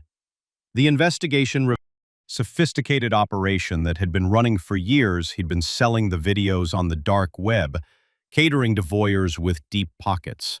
In the weeks that followed, I struggled to come to terms with what had happened, the violation, the fear, the knowledge that intimate moments of my life were out there, potentially seen by who knows how many people. But as I worked with a therapist and connected with other survivors, I found my voice. I started speaking out, advocating for stricter regulations on vacation rentals and raising awareness about hidden cameras. It's been a year now, and I'd be lying if I said I was completely over it. I still check for cameras everywhere I go. I still have nightmares about being watched. But I'm healing, slowly but surely. And every time I share my story, every time I see the recognition and gratitude in someone's eyes, I know that something good has come out of my nightmare. Because now, when I look in the mirror, I don't see a victim. I see a survivor, a fighter, and a protector. The cabin in the woods took something from me, yes, but it also gave me a purpose. And in the end, that's worth more than any peaceful getaway ever could be. The first gunshot shattered the silence of the night, and with it, my illusion of safety. In that instant, I realized that this wasn't just a routine break-in. This was something far more dangerous, and I was trapped in the middle of it. I've been working as a night security guard at the Millbrook Industrial Complex for just over 3 months. It was an easy gig, or so I thought. The complex was massive, a sprawling maze of warehouses and office buildings on the outskirts of town, but at night, it was a ghost town. My job was simple: make my rounds, check the locks, and keep an eye on the security cameras. That night started like any other. I arrived for my shift at 10 p.m., relieving Dave, the evening guard. We went through our usual handover routine, nothing out of the ordinary to report. Quiet as a graveyard out there, Dave had said with a chuckle as he left. Try not to fall asleep, Jake. If only he knew how wrong he was. It was around 2 a.m. when I first noticed something was off. I was in the main security office, eyes glazing over as I stared at the bank of monitors showing feeds from cameras all over the complex. Something moved on one of the screens, a flicker of shadow that didn't belong. I sat up straighter, suddenly alert. There it was again, on a different camera, a figure darting between buildings. My heart rate picked up. This wasn't some teenager looking for a thrill, or a homeless person seeking shelter. The way they moved, quick and purposeful, spoke of something more sinister. I reached for the phone, ready to call the police when the alarm started blaring. Red lights flashed across the monitors as multiple security breaches were detected simultaneously. This was coordinated, professional. I was reaching for my radio to alert the off-site security team when I saw muzzle flashes on one of the cameras. My blood ran cold. This wasn't just a break-in. This was an armed assault. I knew I should stay put, lock the door, and wait for the police. That's what we were trained to do. But something inside me couldn't just sit there. I had to know what they were after, had to try and stop them if I could. Grabbing my flashlight and keycard, I slipped out of the security office. The complex was eerily quiet now, the alarm's arms having shut off automatically after 60 seconds to avoid drawing too much attention. In the distance, I could hear muffled voices and the sound of breaking glass. I moved carefully through the maze of corridors, my shoes squeaking on the polished floors. Every shadow seemed to move, every sound amplified in the tense silence. As I rounded a corner, I saw them. 3 men, dressed in black, wearing ski masks. They were trying to break into one of the high-security labs, the kind that even I didn't have access to. I ducked back behind the corner, my heart pounding.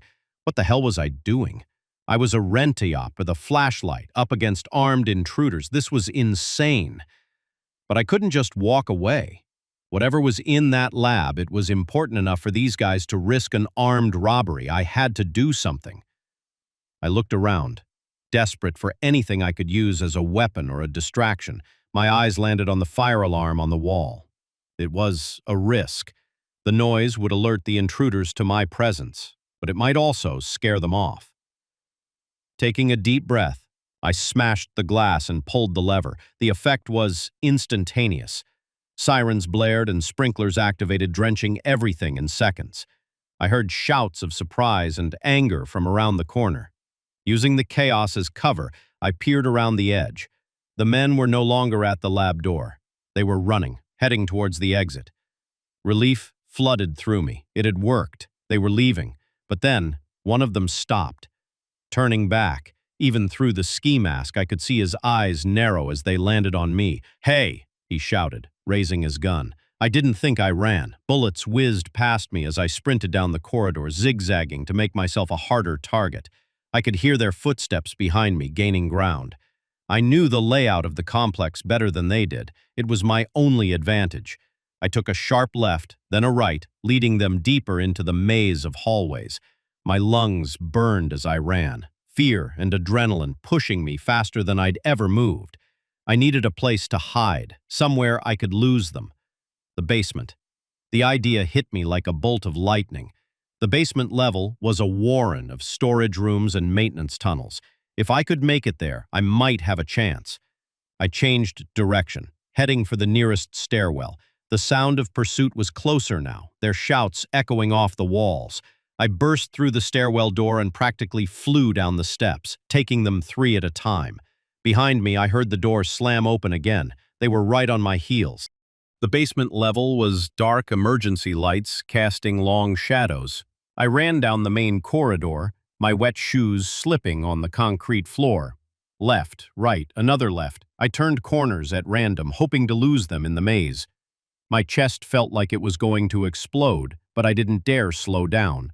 Finally, I spotted what I was looking for, a small maintenance closet tucked away in a corner. I yanked the door open and squeezed inside, pulling it shut behind me. The closet was tiny, barely big enough for me to stand in it, smelled of cleaning product and damp. I held my breath, straining my ears for any sound of pursuit. Footsteps approached, slowing as they neared my hiding spot. I could hear them breathing heavily just on the other side of the thin door. "Where'd he go?" one of them growled. "Check every door," another replied. "He's got to be here somewhere." I closed my eyes, willing myself to become invisible. My hand tightened around my flashlight, ready to use it as a weapon if necessary. The doorknob rattled. I tensed, preparing for the worst. But then a sound that made my heart soar. Police sirens, growing louder by the second. One of the men exclaimed, "We've got to go now." I heard them run off, their footsteps fading into the distance. Still, I didn't move. I stayed in that closet, shaking with adrenaline and relief, until I heard the unmistakable sound of police radios and multiple footsteps. When I finally emerged, I was greeted by a team of very surprised police officers. The story spilled out of me in a rush, the breaking, the chase, everything. As the sun rose, casting long shadows across the complex, I sat in the back of an ambulance, a shock blanket draped over my shoulders.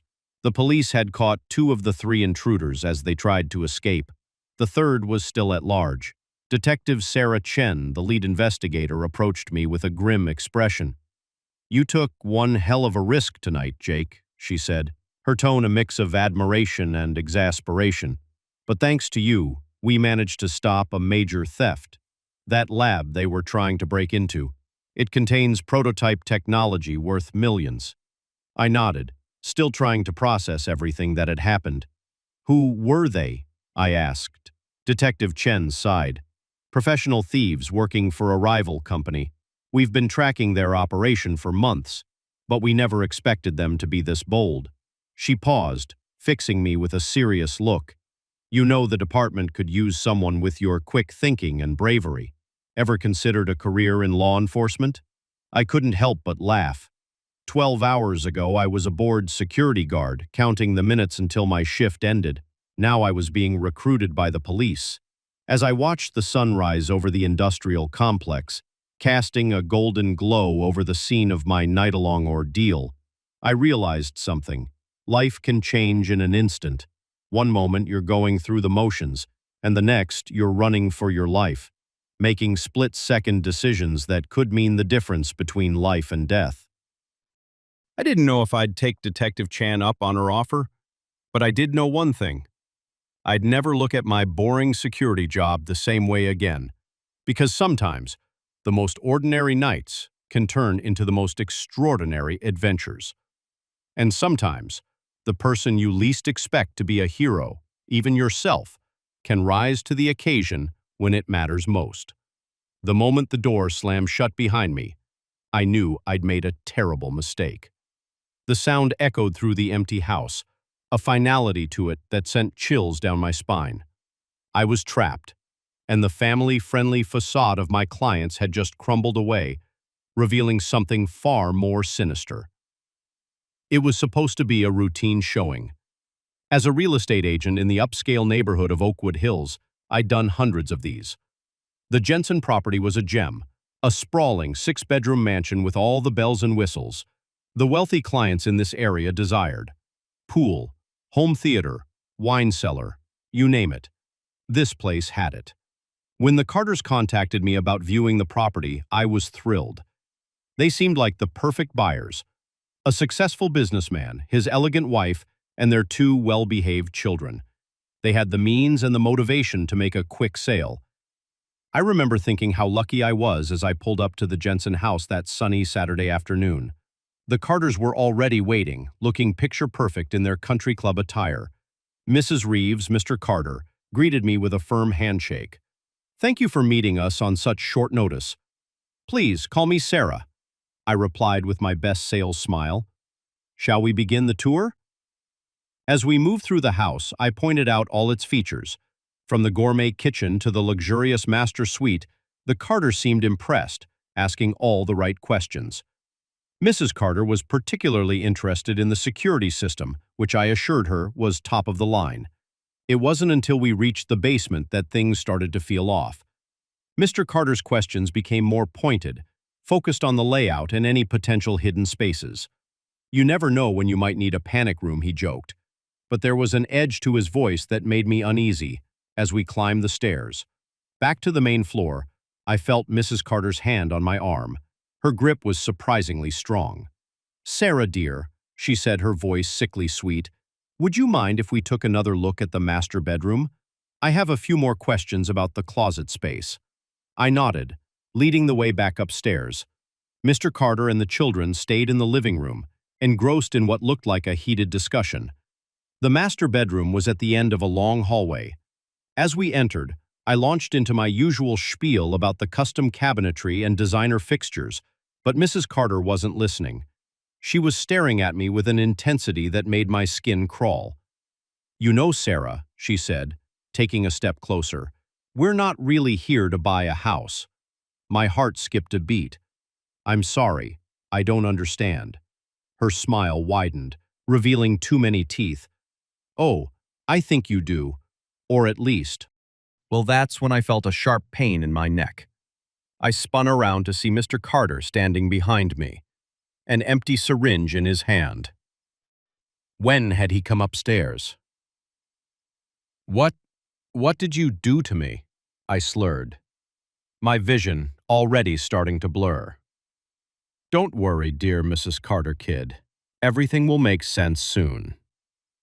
The last thing I remember before losing consciousness was the sound of their laughter. Cold and cruel. When I came to, I was in a dimly lit room I didn't recognize. My head was pounding, and my mouth felt like it was stuffed with cotton. As my eyes adjusted to the darkness, I realized with growing horror that I was in some sort of cell. The walls were concrete, and in a heavy metal door was the only exit. Panic set in, as the memories came flooding back. The Carters, the house, showing, the injection. This couldn't be happening. Things like this didn't happen to people like me.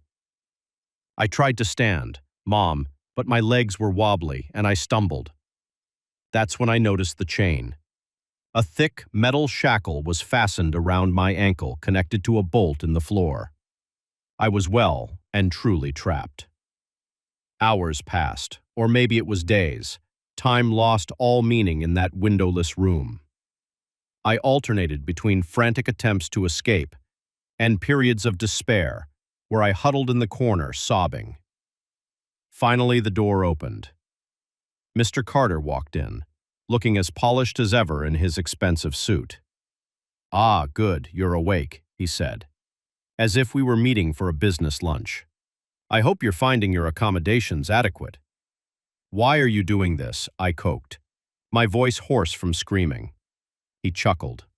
"Why does anyone do anything? Sarah, for profit, of course. You see, there are people out there willing to pay a great deal of money for someone like you. Young, attractive, I've educated. You'll fetch a high price on the right market." The implication of his words hit me like a physical blow. Human trafficking. The horror stories I'd heard on the news suddenly became my reality. You won't get away with this, I said, trying to sound braver than I felt. People will look for me. The police. The police. He laughed. My dear, we've been doing this for years. By the time anyone realizes you're missing, you'll be long gone. Just another real estate agent who skipped town with her clients' deposits. It's a surprisingly common occurrence, you know. He turned to leave, pausing at the door. Try to get some rest. We have a long journey ahead of us tomorrow. As the door slammed shut, I felt something inside me break. This was really happening. I was going to be sold like cattle, shipped off to God knows wheel, never to be seen again. But as the initial shock wore off, something else took its place. Anger. Determination. I refused to be a victim. I had to find a way out. I examined every inch of my cell.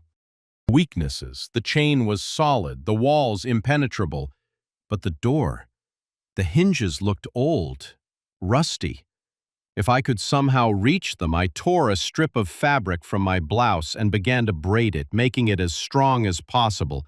Then I started working on the bolt in the floor. It was secure, but the concrete around it was crumbling. If I could loosen it just enough. Hours passed as I worked, my fingers bloody and raw, but finally I felt the bolt give way. I was free of the chain.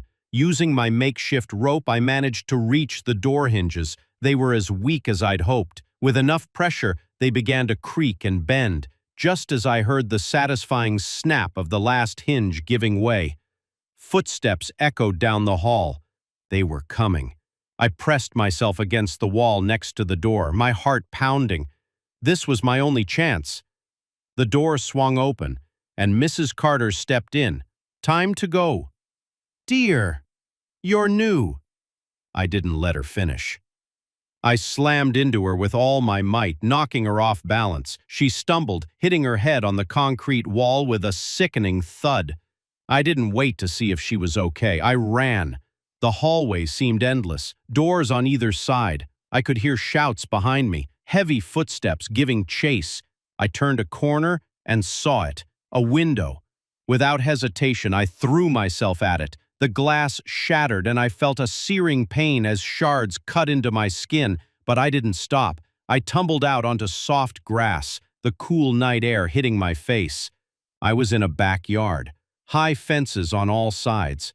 But there, in the corner, was a gate. Freedom. I ran like I'd never run before, ignoring the pain, the fear, everything except the need to escape. I cleared the gate in a single adrenaline-fueled leap and found myself on a quiet suburban street. Lights were on in nearby houses. I ran to the closest one, pounding on the door. Help! Please, call the police! An elderly woman opened the door, her eyes widening in shock at my appearance. I must have looked like a mad woman, covered in blood and dirt, my clothes torn. Please, I gasped. They're going to kill me. She ushered me inside and called 911. As we waited for the police to arrive, I collapsed on her couch, the adrenaline finally wearing off. The next few hours were a blur of police statements and hospital visits. The Carters were arrested trying to flee the city. Their house of horrors was raided, revealing a sophisticated human trafficking operation that had been running for years. As I sat in the police station, wrapped in a shock blanket, Detective Johnson approached me. "You did good, Sarah," he said, his voice gruff but kind. "Thanks to you, we've shut down one of the biggest trafficking rings in the state. You saved a lot of lives, too, today." I nodded, too exhausted to speak. The ordeal was over, but I knew the memories would stay with me forever. In the days that followed, as I tried to piece my life back together, I made a huge decision. I couldn't go back to my old job. Couldn't bear the thought of walking into strange houses with people I didn't know.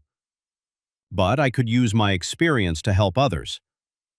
I started volunteering at a shelter for trafficking survivors, sharing my story, offering hope to those who thought all was lost. It wasn't the life I had planned, but it was a life with purpose. And every time I helped someone escape their own personal hell, I felt a little bit stronger, a little more like myself.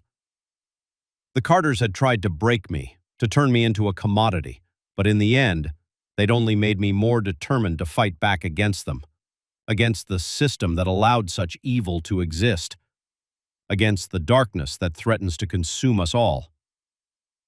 I was no longer just Sarah Reeves' real estate agent. I was a survivor, a fighter, a beacon of hope for those still trapped in the shadows. And that, I realized, was worth more than any commission I could have ever earned. The moment I saw the glint of metal in the driver's hand, I knew I'd made a terrible mistake. This wasn't just a ride, it was a trap, and I had walked right into it. As the car sped down an unfamiliar road, my heart raced, and one thought echoed in my mind. How could I have been so stupid? It had started innocently enough. I was hitchhiking across the country, a journey of self-discovery after graduating college. My backpack was light, my spirits were high, and the open road seemed full of promise. I'd had good luck so far, meeting interesting people and seeing parts of America I'd only dreamed about. That fateful day, I'd been standing on the side of a quiet highway for hours, my thumb out, watching car after car zoom by. The sun was setting, painting the sky in brilliant oranges and pinks, when a blue sedan finally pulled over. The couple inside looked harmless enough. The man, probably in his late 40s, had a friendly smile and crow's feet around his eyes. The woman beside him was younger, with long blonde hair and a gentle face. They introduced themselves as Jack and Linda. "Where are you headed, son?" Jack asked, his voice warm and inviting. "West," I replied. "Wherever the road takes me," Linda laughed, a melodic sound. "Well, we're heading to Phoenix. That west enough for you?" I grinned. Relief washing over me. "That would be perfect, thanks." I tossed my backpack in the trunk and climbed into the back seat. As we pulled away, I felt a sense of excitement. This was what hitchhiking was all about. Meeting new people, sharing stories, experiencing the kindness of strangers. For the first hour or so, everything seemed great. We chatted easily about my travels, their life in Phoenix, the beauty of the landscape around us. Jack was a salesman, he said, and Linda worked from home as a graphic designer. They had been high school sweethearts, married for 20 years. But as the sky darkened and the miles began to feel off, I noticed Jack taking exits I was pretty sure weren't on the way to Phoenix.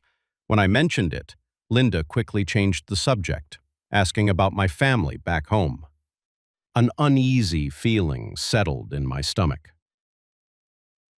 I pulled out my phone, intending to check our location, only to find we had no signal, of course. We were in the middle of nowhere. "Everything okay back there?" Jack asked, his eyes meeting mine in the rearview mirror. There was something different in them now, a hardness that hadn't been there before. "Yeah," I lied, trying to keep my voice steady. "Just checking the time." Linda turned in her seat to face me, her smile no longer reaching her eyes. "You must be tired after all that walking. Why don't you get some rest? We'll wake you when we stop for gas." I nodded, pretending to settle in, but sleep was the last thing on my mind. I needed a plan. I needed to get out of this car. That's when I saw it. As Jack reached to adjust the radio, his jacket shifted, revealing the gun holstered at his side. My blood ran cold. This wasn't just a wrong turn or a misunderstanding. These people had intentions, and I was certain they weren't good. I forced myself to stay calm, to think. Jumping out of a moving car would be suicide. I had to wait for them to slow down, to stop. An opportunity would come. It had to. Hours passed, the landscape outside growing more desolate. We were deep in the desert now, red rocks and cacti replacing the grasslands we'd started in. Jack and Linda had grown quiet, occasionally exchanging looks that made my skin crawl. Finally, mercifully, I saw the glowing lights of a gas station in the distance. My heart leapt. This could be my chance. As we pulled up to the pump, I steeled myself. Mind if I use the restroom? I asked, trying to sound casual. Jack's eyes narrowed slightly, but he nodded. Sure thing, Linda. Why don't you go with him? I'll fill up the tank. My hopes deflated. They weren't going to let me out of their sight. Linda smiled, all sweetness and light. Come on, honey, let's freshen up. As we walked towards the small convenience store, her hand on my arm felt like a vice. I glanced around, desperately looking for anyone who might help, but the station was deserted, save for a boor-looking clerk inside. In the grimy bathroom, I splashed water on my face, my mind racing. I could try to signal the clerk, but what if he was in on it? What if Jack saw and decided to cut his losses? To use that gun when we returned to the car. Jack was leaning against it, smoking a cigarette. All set? He asked, an edge to his voice. I nodded, my mouth dry as I reached for the back door handle. I saw my opportunity. My backpack was still in the trunk of could I grab something from my bag real quick. Jack hesitated, then shrugged. Make it fast. I walked to the rear of the car. Connected with Jack's head with a satisfying thud, he stumbled, caught off guard. I didn't wait to see if he'd fall. I ran. I heard Linda scream, heard Jack angry shout, but I didn't look back. I ran like I'd never run before, my feet pounding on the asphalt, then on sand as I veered off the road into the desert. A gunshot rang out, the bullet whizzing past my ear. Still, I didn't stop. I ran until my lungs burned and my legs felt like jelly. Only then did I risk a glance behind me. In the distance, I could see the gas station now, just a pinprick of light. There was no sign of pursuit. I'd made it. But I wasn't safe yet. I was alone in the desert, miles from anywhere, with no water and no idea which direction to go. The adrenaline that had fueled my escape began to wear off, leaving me shaky and terrified. I forced myself to think logically. The highway had to be east of me. If I could find it, I could flag down a car, get help. But could I trust anyone after what had just happened? I started walking, using the stars to guide me. The desert night was cold and I shivered in my thin t-shirt. Every sound made me jump, the rustle of a snake in the underbrush, the hoot of an owl overhead. I kept expecting to hear a car engine, to see headlights cutting through the darkness, but there was nothing. As the sky began to lighten, I heard something that made my heart soar. The distant rumble of traffic. I quickened my pace, ignoring my aching feet and parched throat. Soon I could see it. The highway, a ribbon of asphalt cutting through the desert. I stumbled onto the shoulder just as the sun was peeking over the horizon. A semi appeared in the distance and I waved my arms frantically. To my immense relief, it slowed and pulled over. The driver, a burly man with a salt and pepper beard, looked at me with concern. "You okay, kid? You look like you've been through hell." I nearly wept with relief. "Please," I croaked, my voice horror from thirst and fear. "I need help. Some people, they tried to—" I couldn't finish the sentence, but I didn't need to. Understanding dawned in the driver's eyes. He reached behind his seat and handed me a bottle of water. "Drink this," he said gently, "then we'll call the cops. You're safe now." As I gulped down the water, the reality of what I'd escaped began to sink in. Jack and Linda weren't just giving a ride to a lonely hitchhiker, they were predators, hunting for victims on the open road. How many others had fallen into their trap? How many hadn't been as lucky as me? The police took my statement, their faces grim as I recounted my ordeal. They told me Jack and Linda matched the description of a couple suspected in a string of disappearances across 3 states thanks to my escape and description. They had solid leads to follow. In the days that followed, as I gave more statements and tried to process what had happened, I couldn't shake the feeling of how close I'd come to becoming a Self-discovery had turned into a nightmare one that would haunt me for years to come. But as I boarded a bus back home, my hitchhiking days firmly behind me, I realized something. I had survived. I had outsmarted them, outrun them. They had tried to make me a victim, but instead, they had made me a survivor. The open road still called to me, but now I knew its dangers as well as its beauty. I would travel again someday, but with my eyes wide open, aware that behind every friendly smile could lurk a hidden danger. My journey of self-discovery wasn't over. It had just taken a turn I never expected, and in the end I had discovered something vital: my own strength, my will to survive. It wasn't the lesson I'd set out to learn, but it was one I would carry with me, always. The creak of the cabin door made my blood run cold. I'd been alone in these woods for days, but now, as the handle slowly turned, I realized my solitude had been an illusion. Someone was here. And judging by the hushed whisperers and metallic clicks I heard outside, they weren't the welcoming kind. It had all started as a simple solo hiking trip. I'd been planning it for months, eager to escape the chaos of city life and reconnect with nature. The Appalachian Trail seemed like the perfect challenge, beautiful, rugged, and just remote enough to offer the solitude I craved. The first few days were everything I'd hoped for. I reveled in the crisp mountain air, the stunning vistas, and the profound silence that settled over the forest at night. My muscles ached from the long days of hiking, but it was a good kind of pain. The kind that reminded me I was alive and pushing my limits. On the fourth day, the weather took a turn. Dark clouds rolled in, bringing with them a torrential downpour that showed no signs of letting up. I knew I needed to find shelter, and fast. That's when I spotted it, an old cabin half hidden among the trees. At first, I was relieved.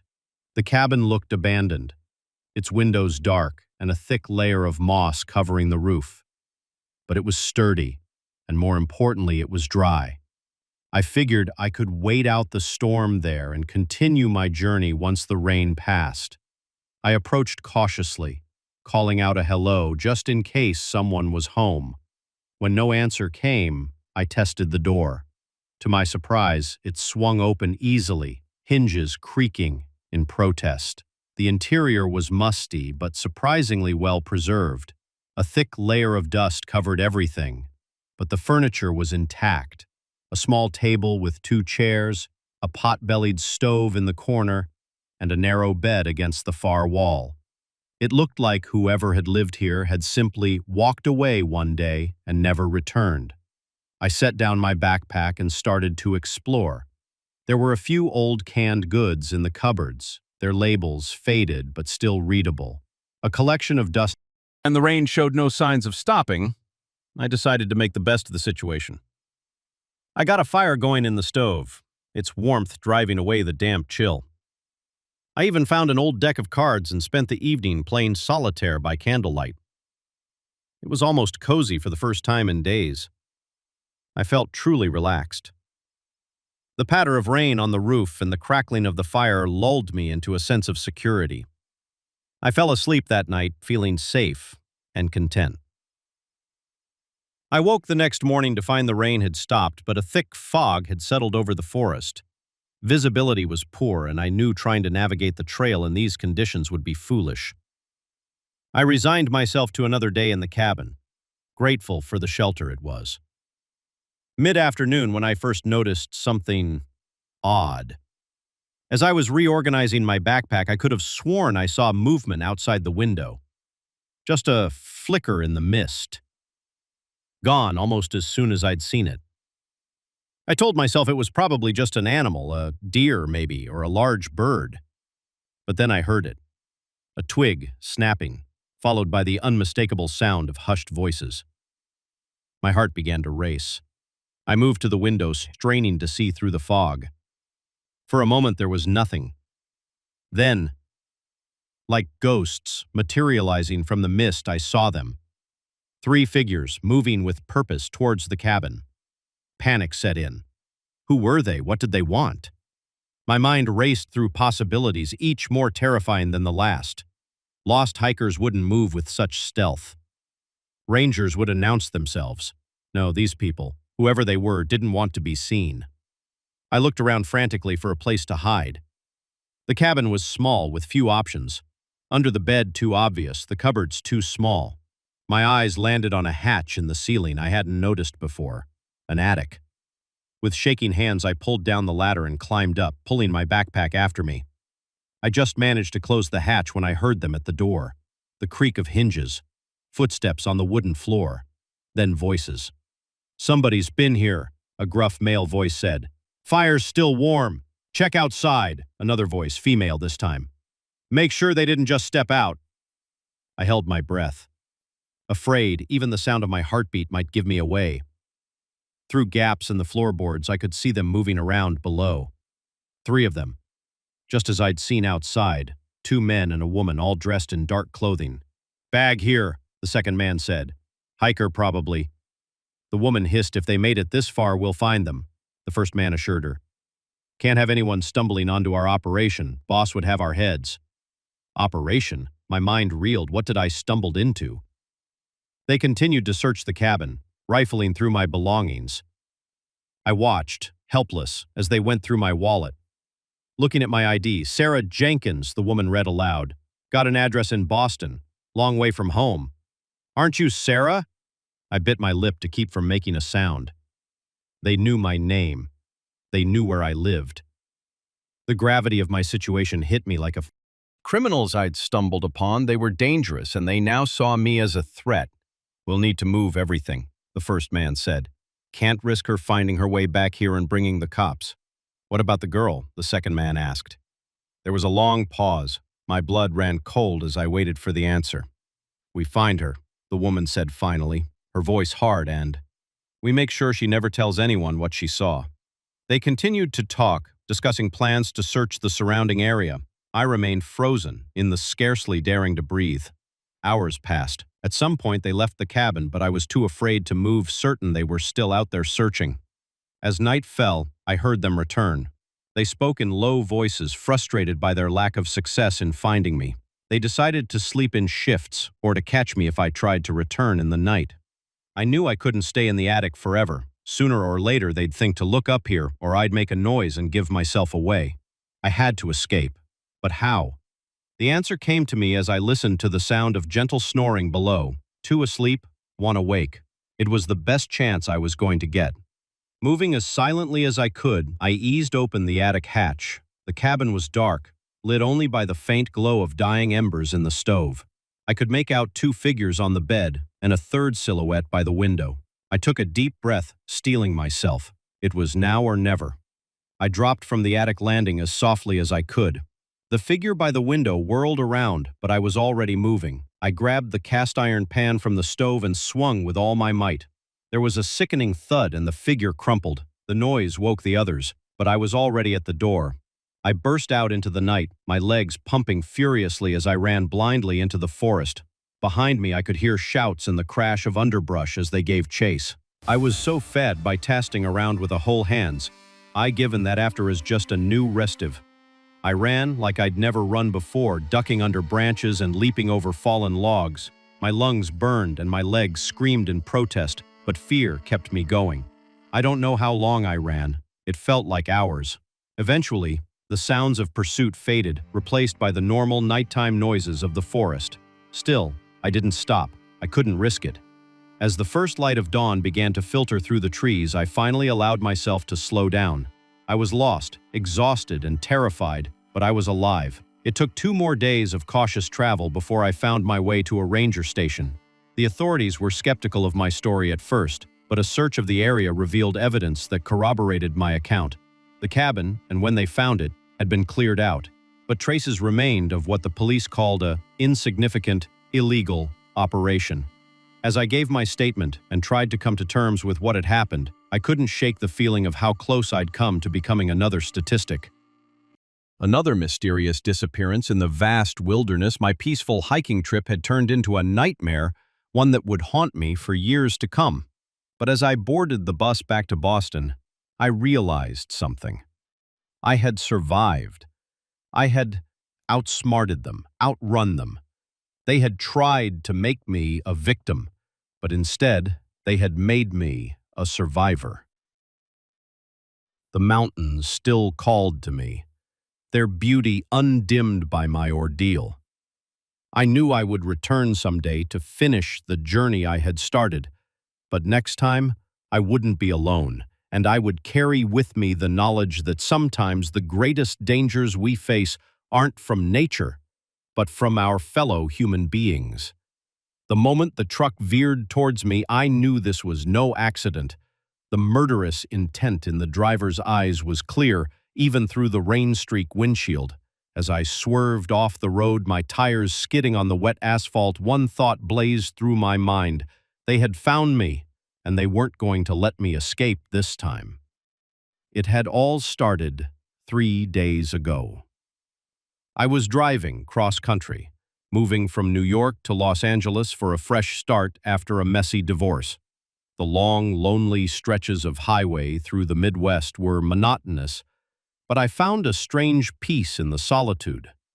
That peace was shattered at a nondescript gas station just outside of Omaha. I was filling up my tank when I noticed two men arguing near the convenience store. It seemed heated, but I didn't think much of it until I heard a gunshot. The next few moments were a blur. One man fell, clutching his chest.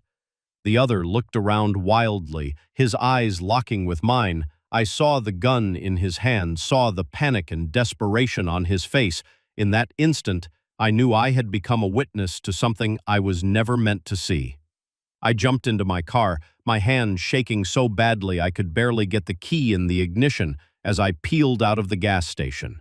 I saw the man running towards me in my rearview mirror. I hit the highway doing 90, my heart pounding in my chest. For the next few hours, I drove like a woman possessed, constantly checking my mirrors, sure that at any moment I'd see a car in pursuit. When I finally allowed myself to slow down, I realized the gravity of my situation. I had witnessed a murder, and the killer had seen me. I was the only thing standing between him and freedom. I debated going to the police, but fear held me back. What if they didn't believe me? What if the killer had connections, people who could find me even if I went into protective custody? Paranoia, fueled by too many crime dramas in my own terrified imagination, made every option seem dangerous. So I kept driving, pushing on through the night. Through 3 states, I avoided main highways, sticking to back roads and small. I paid for everything in cash, used fake names at motels, and kept my interactions with people to a minimum. By the 3rd day, exhaustion was taking its toll. The constant vigilance, the lack of sleep, the gnawing fear in my gut, it was all becoming too much. I knew I couldn't keep this up forever. I needed to make a decision, to find help. That's when I saw the truck. At first, I thought nothing of it, just another vehicle on the road. But as the miles ticked by, I noticed it was always there, a few cars back, never getting closer but never falling behind either. Paranoia flared. Was I imagining things? Had lack of sleep made me jumpy? I took a random exit, hard in my throat, as I watched my rearview mirror. The truck followed. Panic set in. I accelerated, weaving through the light traffic on the county road. The truck kept pace, getting closer now, no longer trying to hide its pursuit. Rain started to fall, fat drops splattering against my windshield. I turned on my wipers, my knuckles white on the steering wheel. That's when the truck made its move, pulling up alongside me. I risked a glance over, and my blood ran cold. It wasn't the killer from the gas station. This was someone new, someone I'd never seen before, but the look in his eyes told me everything I needed to know. He was here to silence me. The truck swerved towards me, metal screeching as it scraped along the side of my car. I jerked the wheel desperately, trying to keep control. We were on a bridge, concrete barriers on either side, leaving no room for error. Another vicious swerve from the truck sent me spinning. I felt a moment of weightlessness as my car broke through the barrier, then a sickening lurch as gravity took hold. The world outside my windows became a blur of gray sky and dark water as my car plummeted towards the river below. The impact knocked the wind out of me. Cold water rushed in through shattered windows as the car began to sink. Training from a long-ago swimming class kicked in. Wait for the car to fill with water. Then the pressure will equalize and you can open the door. But panic is a powerful thing. As the water rose past my chest, my seatbelt refused to unlatch. I clawed at it frantically, each second feeling like an eternity. Just as the water reached my chin, the belt finally gave way. I took one last desperate gulp of air as the car was fully submerged. The pressure inside equalized, and I managed to force the door open. I swam out, my lungs burning, my clothes dragging me down. The surface seemed impossibly far away. My vision started to darken around the edges. Just as I thought I couldn't hold on any longer, my head broke the surface. I gasped, sucking in great lungfuls of air. The current was strong, dragging me downstream. I could see the bridge in the distance, the broken barrier where my car had gone through. There was no sign of the truck or its driver.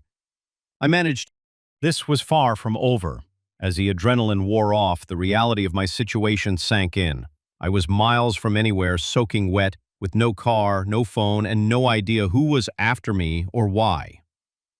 The killer from the gas station was bad enough, but now there were others involved. This was bigger than I had imagined. I couldn't stay here. Whoever had run me off the road would surely come looking to confirm I was dead. I forced myself to my feet, my body protesting every movement. I needed to find help, but I couldn't trust anyone. For all I knew, the killer had contacts in law enforcement. No one was safe. I started walking, following the river downstream. My wet clothes clung to me, chafing with every step. The rain had stopped, but a cold wind had picked up, cutting through my sodden jacket. I hugged myself for warmth, trying to ignore the tremors that racked my body. As night fell, the full moon provided just enough light to navigate by. I stuck to the cover of trees along the riverbank, jumping at every snapping twig or rustle of leaves. My mind raced, trying to piece together what was happening. Who were these people? Why were they so desperate to silence me? What had I stumbled into? After what felt like hours of walking, I saw lights in the distance, a small town nestled in the valley. Civilization, and with it the promise of help, but also the threat of discovery. I approached cautiously, sticking to shadows. The town was small, just a main street with a handful of businesses and houses. A diner on the corner was still open, warm light spilling out onto the sidewalk.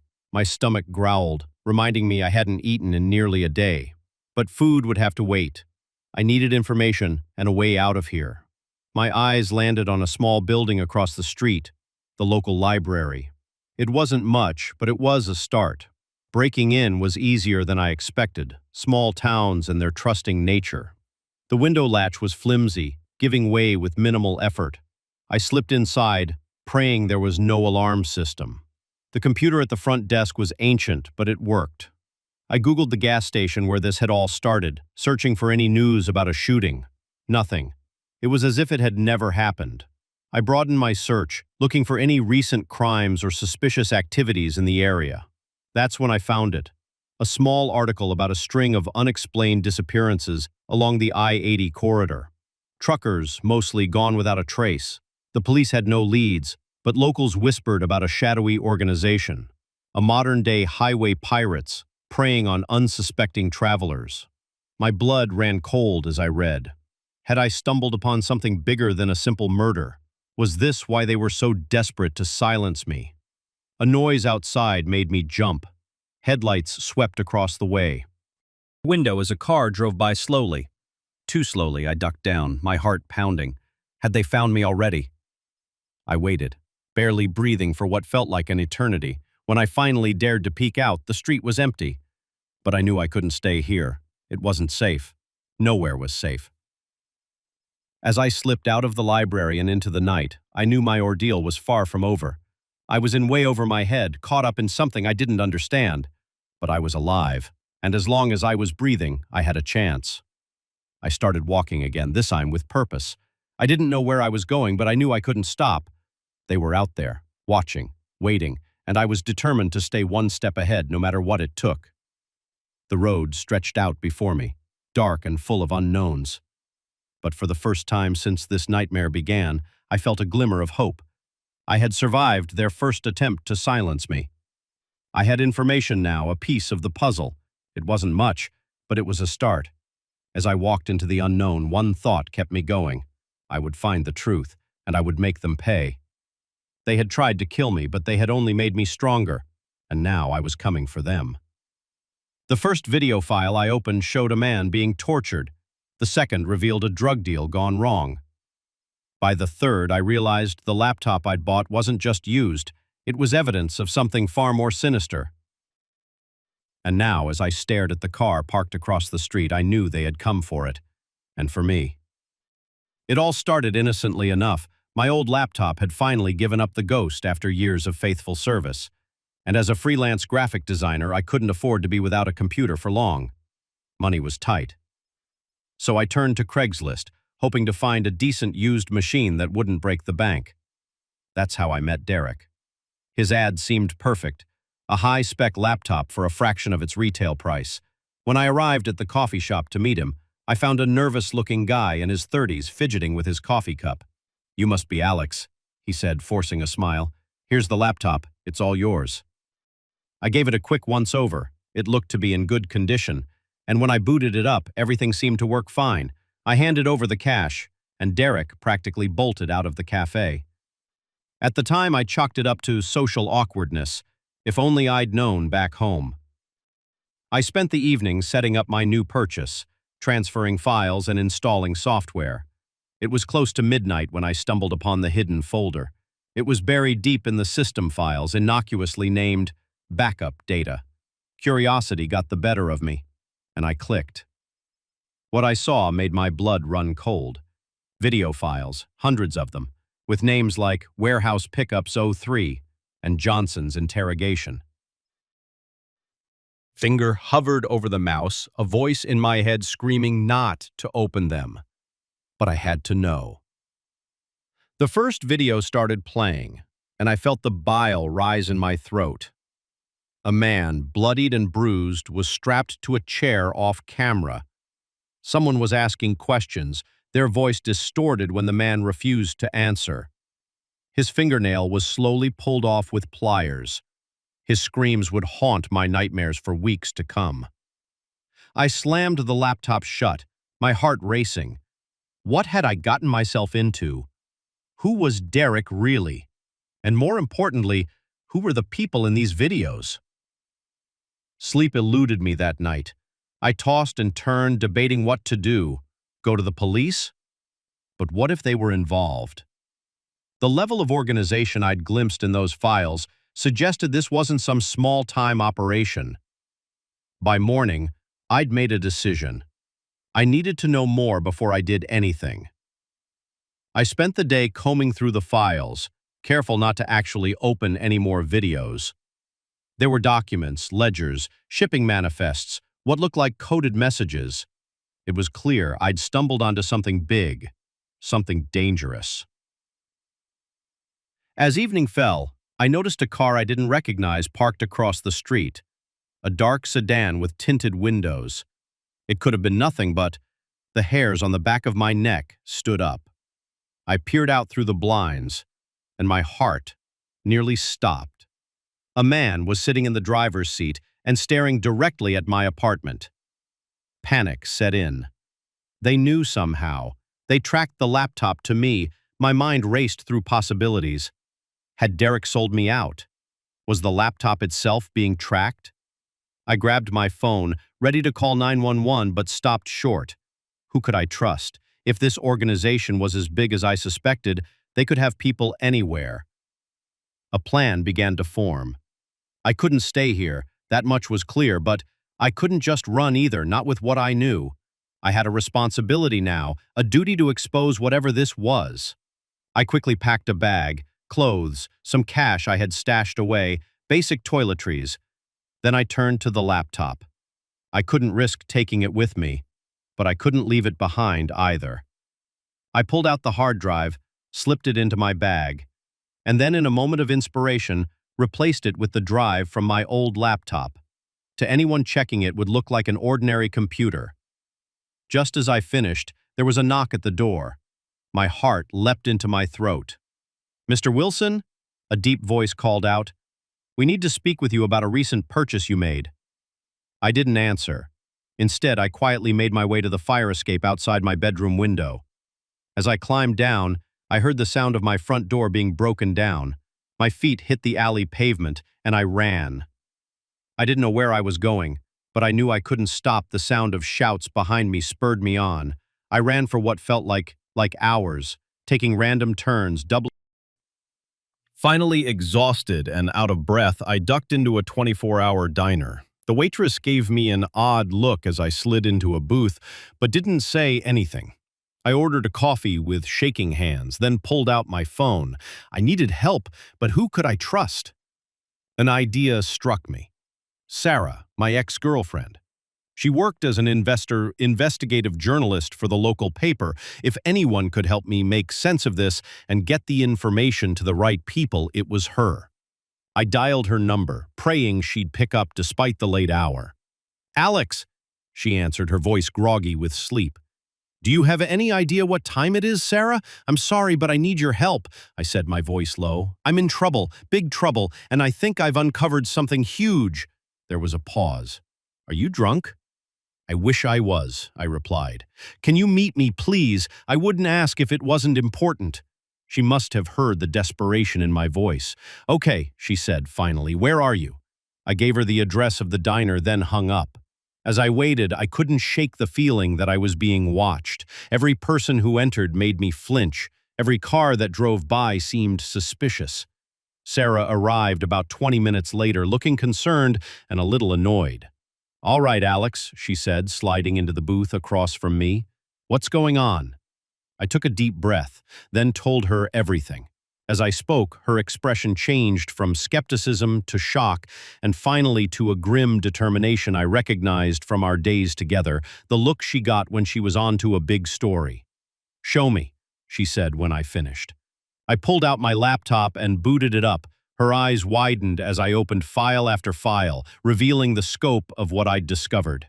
"Alex," she said slowly, "do you realize what this is? This isn't just some criminal organization. This is evidence of corruption at the highest levels. Politicians, police chiefs, judges, they're all implicated in these files." My mouth went dry. "What do we do?" Sarah thought for a moment. "We can't go to the police, not yet. We need to verify this information, find corroborating evidence, and we need to keep you safe." She pulled out her own laptop and began typing furiously. "I'm emailing my editor. We're going to need resources for this protection." As she worked, I glanced out the window. My heart nearly stopped. The dark sedan from earlier was pulling into the parking lot. "Sarah," I hissed, "we need to go, now." She looked up, saw my expression, and nodded. We quickly packed up our things and headed for the back exit. As we slipped out into the night, I heard shouts behind us. They'd found us. "My car's this way," Sarah said, grabbing my hand. We ran through alleyways and side streets, the sound of pursuit never far behind. We finally reached her car, an old but reliable Honda Civic. As we peeled out of the parking spot, I saw two men around the corner, their faces twisted with anger. "Where are we going?" I asked, as Sarah navigated the empty streets. "I have a cabin upstate," she replied, her eyes on the road. "It's off the grid. We'll be safe there while we figure this out." As the city lights faded behind us and the highway stretched out ahead, I felt a mix of fear and exhilaration.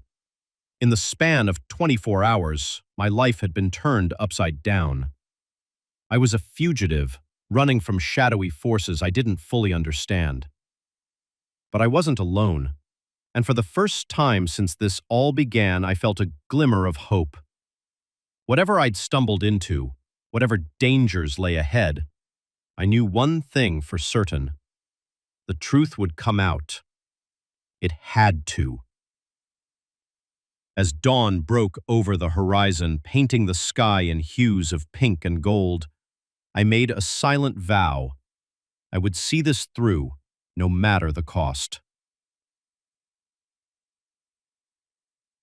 The laptop I'd bought on a whim had thrust me into a world of danger and intrigue, but it had also given me a purpose, and I was determined to see it through to the end.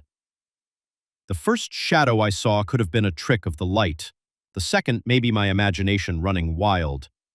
But when I heard the whispers coming from behind the walls, I knew with chilling certainty that I wasn't alone in this sprawling, haunted mansion, and whatever was in here with me, it wasn't human.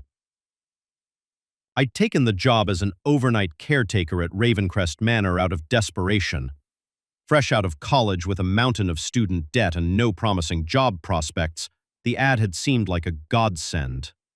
Historic mansion seeks live-in caretaker, night shifts only, excellent pay. It seemed too good to be true. And as I was learning, it probably was. The interview had been odd from the start.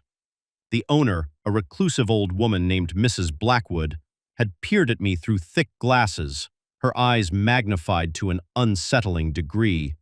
"You're not afraid of the dark, are you, dear?" she'd asked, her voice raspy and thin. I'd laughed nervously. "No, ma'am, not at all." She nodded, seemingly satisfied. "Good. You'll need a strong constitution for this job. The nights can be long at Ravencrest." I should have heeded the warning in her words, but the promise of a paycheck and a roof over my head had overridden any misgivings. My first night at Ravencrest had been uneventful, if a bit eerie. The mansion was massive, a sprawling Victorian monstrosity with more rooms than I could count. My duties were simple: patrol the halls, ensure all doors and windows were locked, and report any disturbances. Simple enough, I thought. It was on my third night that things began to get strange. I was making my usual rounds when I heard it. A soft, melodic humming coming from one of the unused bedrooms. I froze, my flashlight beam trembling as The humming stopped abruptly. "Hello," I called out, my voice echoing in the empty hallway. "Is someone there?" Silence. Then, just as I'd convinced myself I'd imagined it, a giggle, high-pitched and childlike. It sent shivers down my spine. I approached the door, my hand shaking as I reached for the knob. It was ice cold to the touch. I took a deep breath and pushed it open. The room was empty, moonlight streaming through the large windows and illuminating the dust motes floating in the air. But there, in the center of the room, was a small handprint in the dust on the floor. A child's handprint. I backed out of the room, my heart pounding. This had to be some kind of prank, right? Maybe the day staff were hazing the new girl. But as the nights wore on, the incidents became harder to explain away. Objects would move when I wasn't looking. Doors I'd sworn I'd locked would be wide open on my next pass. And always, the feeling of being watched. It came to a head on my 7th night. I was in the mansion's vast library, reshelving some books that had mysteriously ended up on the floor. As I reached up to place a heavy tome on the top shelf, I felt something brush against my leg. I looked down, expecting to see a mouse or maybe one of the mansion's many stray cats. Instead, I saw a small, pale hand reaching out from behind a bookcase. I stumbled back, books clattering to the floor around me. The hand retreated, and I heard that same childlike giggle from before, this time accompanied by the patter of small feet running away. "This isn't funny," I shouted, my voice cracking with fear. "Whoever's doing this, come out now!" The only response was the creaking of the old house settling. I ran from the library, no longer caring about my duties or my job. I just wanted out. But as I reached the main foyer, I saw something that stopped me in my tracks. A figure stood at the top of the grand staircase.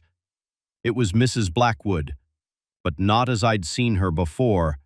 She looked younger somehow. Her hair was black instead of gray, her posture straight and regal.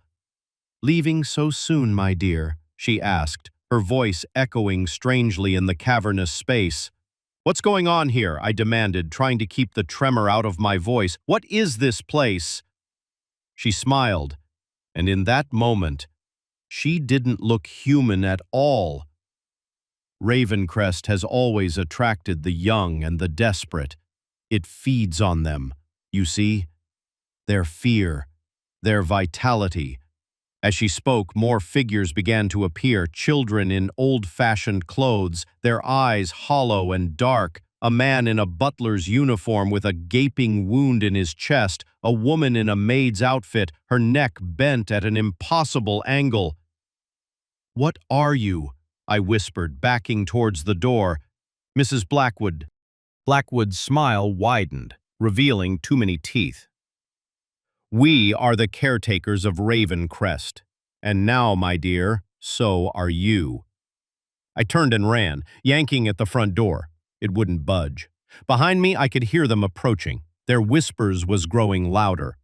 In desperation, I grabbed a heavy candlestick from a nearby table and smashed it against the nearest window. The glass shattered, and I dove through. Ignoring the cuts and scrapes as I tumbled onto the overgrown lawn, I ran into the night, not daring to look back. I didn't stop until I reached the main road, where a passing trucker took pity on me and gave me a ride into town. I went to the police. I, of course, told them everything.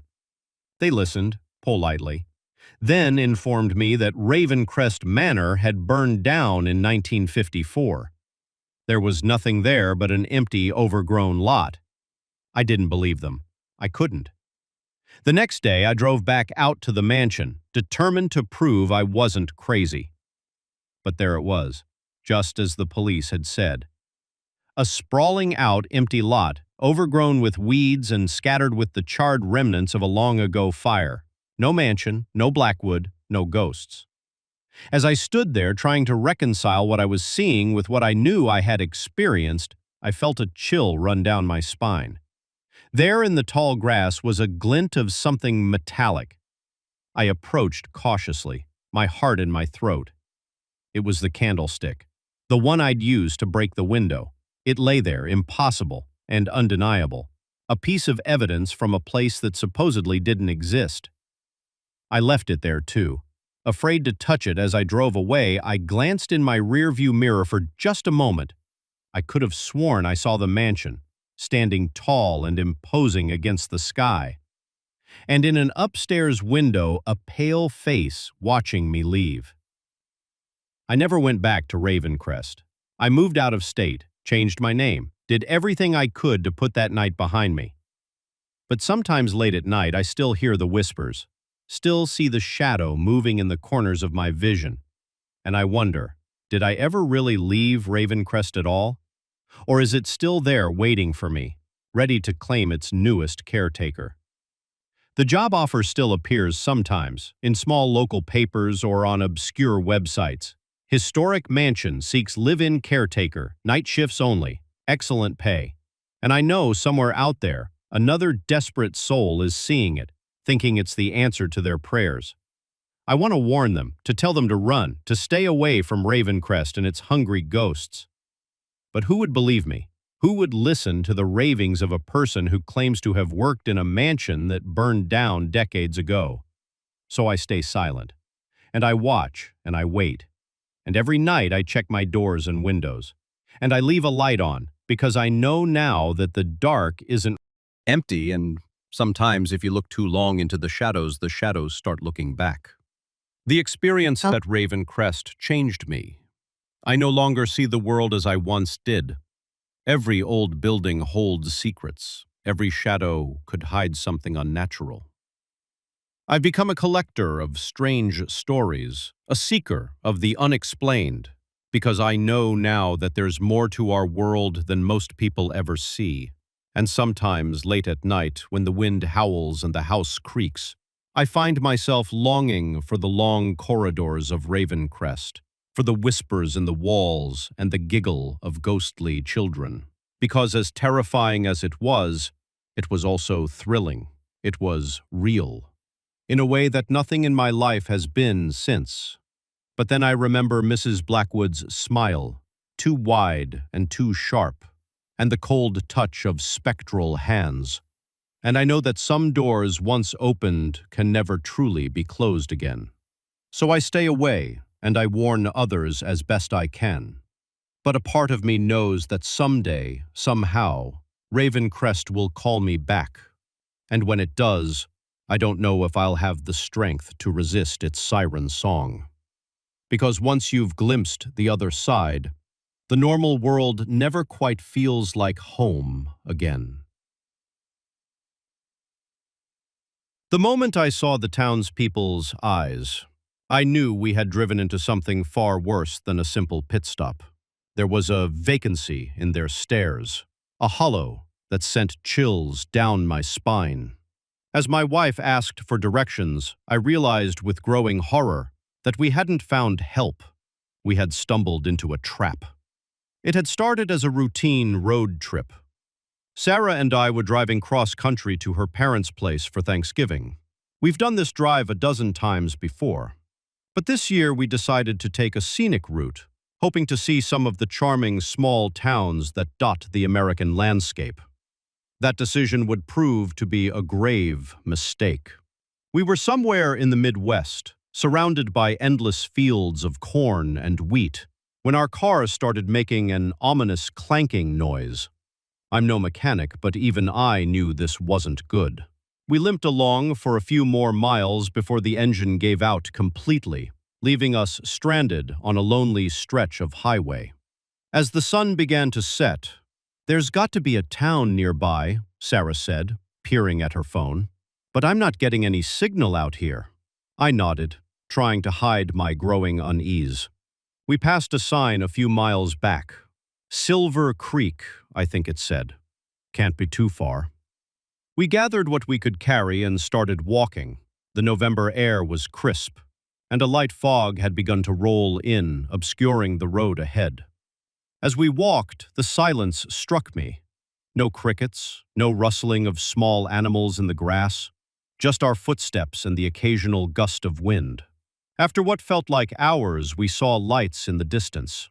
Relief washed over us as we quickened our pace. Silver Creek emerged from the mist like a mirage, a small cluster of buildings that looked like they hadn't changed much since the 1950s. The town was eerily quiet for early evening. No cars on the streets, no people walking about. Most of the storefronts were dark, but we spotted a diner with its lights still on. "Thank God." "God," Sarah muttered. "Maybe they have a phone we can use." As we approached the diner, I couldn't shake the feeling that something was off. The neon open sign flickered erratically, and through the windows I could see a few patrons sitting unnaturally still in their booths. The bell above the door jangled as we entered, the sound impossibly loud in the quiet diner. Every head turned to look at us moving in perfect unison. Their eyes. There was something wrong with their eyes. They were glassy, unfocused, like those of a taxidermy animal. Hi, Sarah said, her voice wavering slightly. "Our car broke down a few miles back. Could we use your phone to call a tow truck?" For a long moment, no one moved or spoke. Then, as if someone had flipped a switch, they all smiled. It wasn't a warm or welcoming smile. It was mechanical, rehearsed, like they were trying to remember how smiling worked. A waitress approached us, her movements stiff and jerky. "Welcome to Silver Creek," she said, her voice flat and emotionless. "We don't get many visitors here." "I can see why," I muttered under my breath. Sarah elbowed me in the ribs. "About that phone," Sarah began, but the waitress continued as if she hadn't heard. "You must be tired from your journey. Why don't you sit down, have some pie? Our cherry pie is famous in these parts." Before we could protest, she had ushered us into a booth. The other patrons were still staring, still smiling, those unsettling smiles. "Look," I said, trying to keep the tremor out of my voice. "We appreciate the hospitality, but we really need to get going. If we could just use your phone. Now," the waitress interrupted, her smile never wavering. "There's no need to rush off.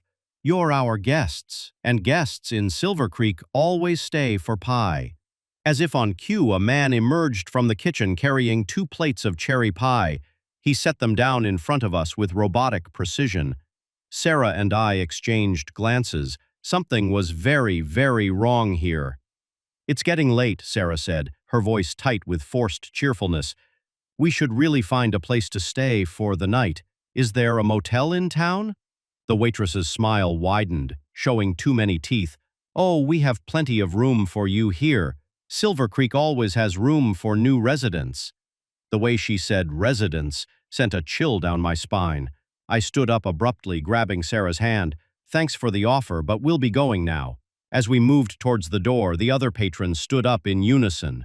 They formed a wall between us. In the exit, their faces still fixed in those eerie smiles. "Now don't be rude," the waitress said, all pretense of cracked Friendliness gone from her voice. "You haven't even tried the pie." I looked around frantically for another way out. "The kitchen, if we could just get through there. Maybe we could find a back door. Run!" I whispered to Sarah. Then louder, "Look! A UFO!" It was a desperate ploy, but it worked. For just a second, every head in the D turned to look out the window. That second was all we needed. We bolted for the kitchen, shoving past the startled cook behind us. I could hear the sound of chairs scraping against the floor as our pursuers gave chase. The kitchen was a maze of stainless steel and hanging utensils. We dodged around prep tables and vats of bubbling liquid that I was pretty sure wasn't soup. At the back, just as I'd hoped, was a door marked exit. I slammed into it with my shoulder, and we burst out into the cool night air. But our relief was short-lived. The entire town seemed to have awakened. Figures were emerging from every building, all moving towards us with that same unnatural gait. "This way!" Sarah hissed, pulling me towards a narrow alley between 2 buildings. We ran, our feet pounding on the pavement, the sound of pursuit growing louder behind us. The alley opened up onto another street, but it was no use. They were everywhere, closing in from all sides. Their faces were all the same now, blank, emotionless, with those terrifyingly vacant eyes. "What do they want?" Sarah gasped as we backed up against a wall. As if in answer, the crowd parted and a figure stepped forward.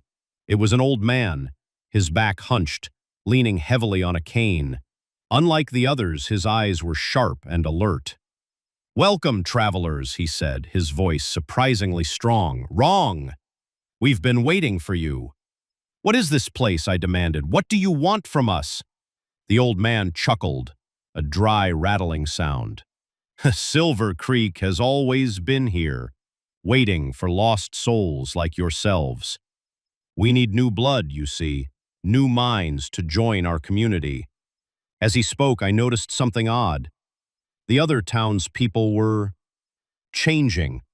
Their skin was becoming translucent, their features blurring.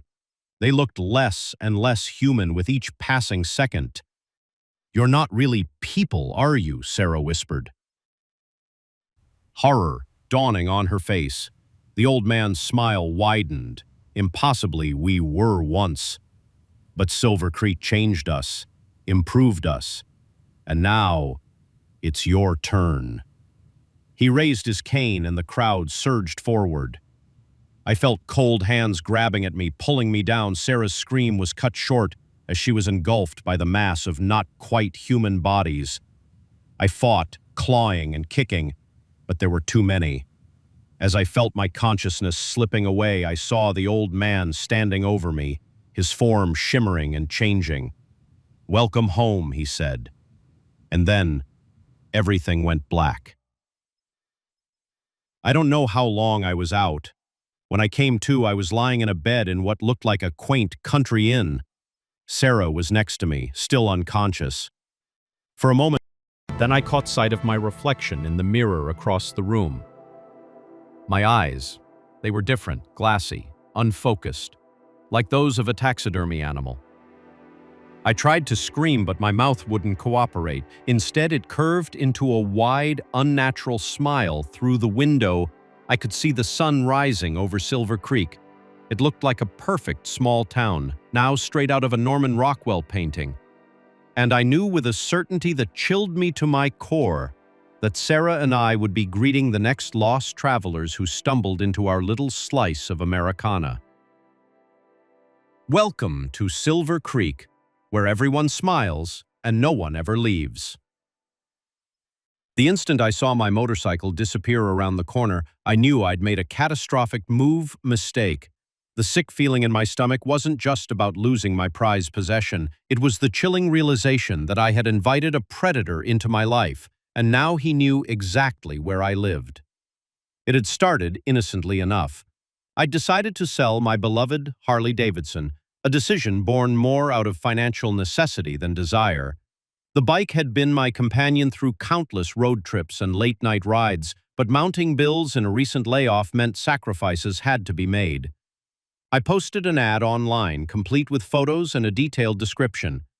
Within hours, I received a message from a guy named Mike. He seemed genuine, asking intelligent questions about the bike's history and maintenance. We arranged to meet the next day for him to take a look.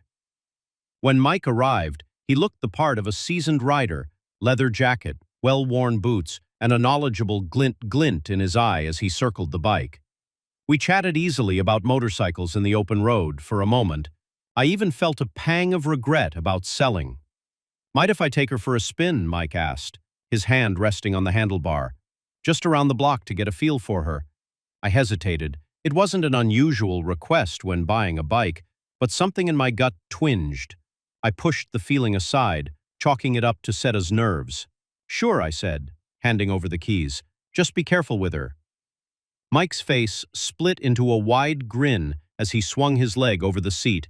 The engine roared to life, and he gave me a quick salute before pulling away from the curb.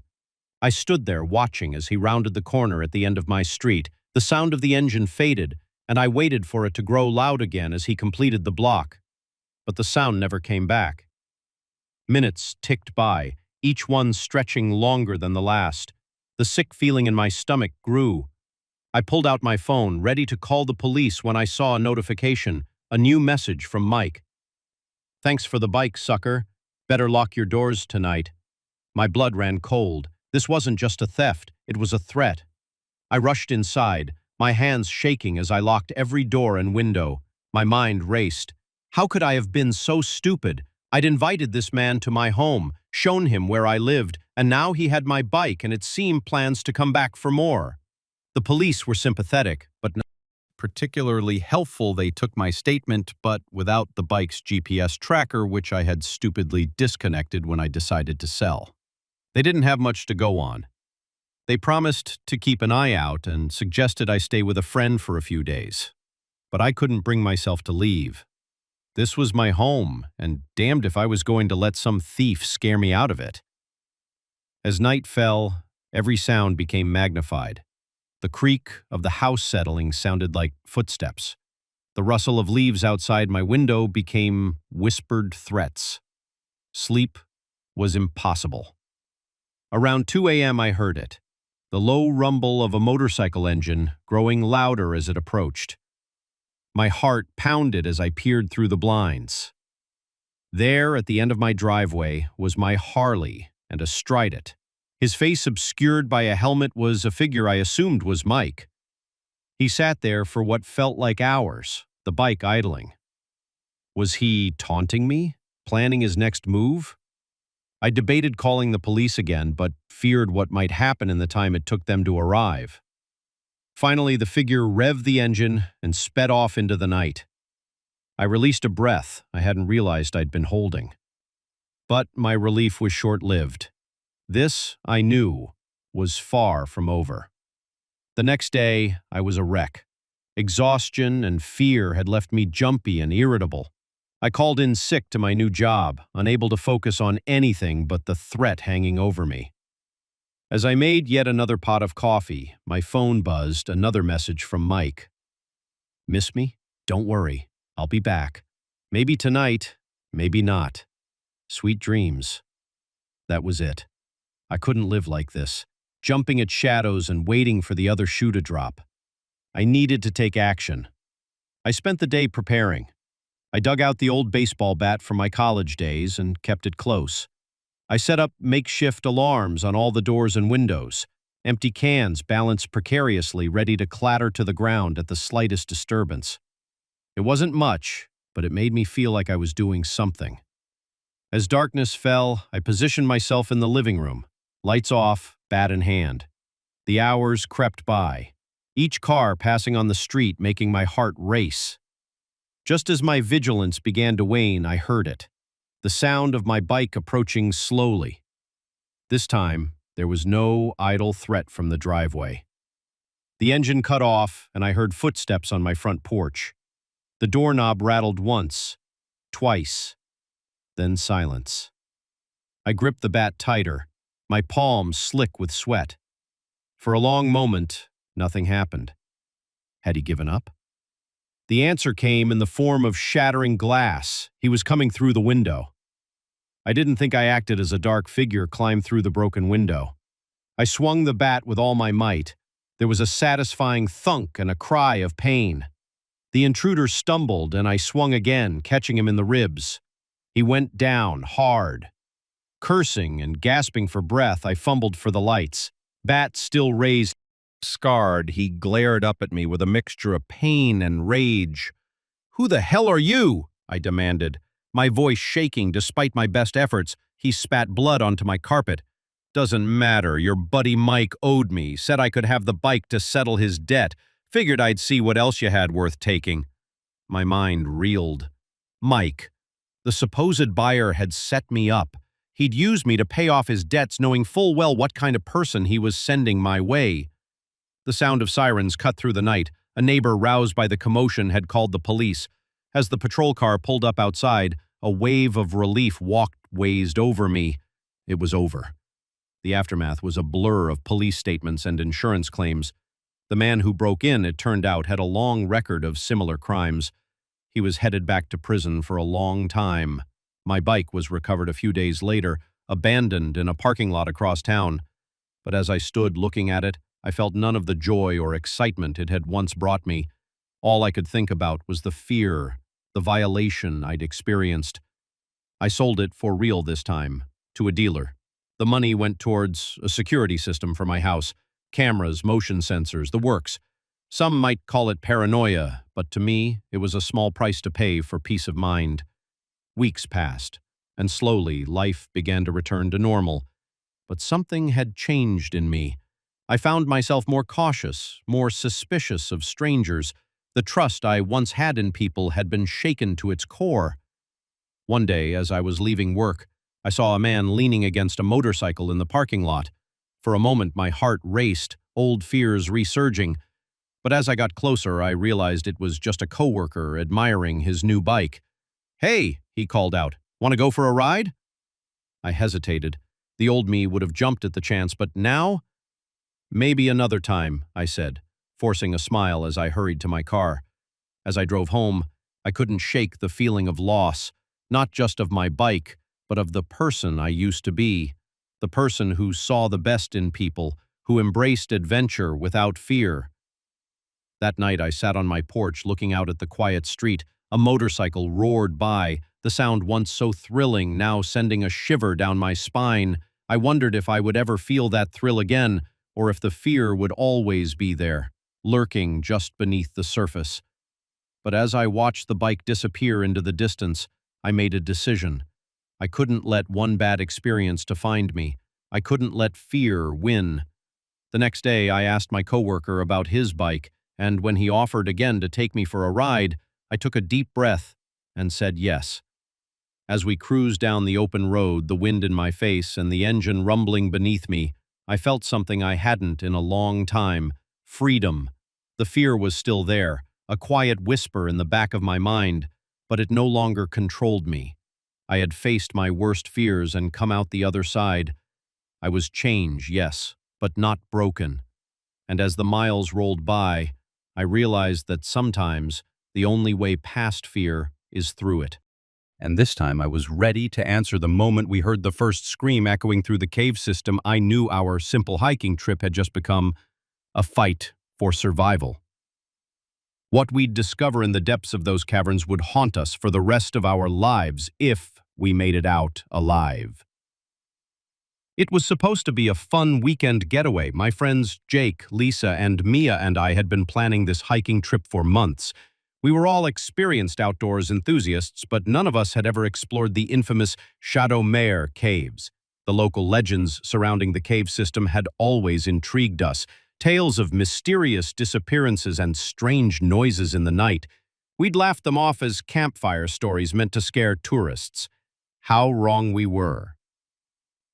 The hike to the cave entrance was uneventful, filled with the usual banter and excitement of friends on an adventure.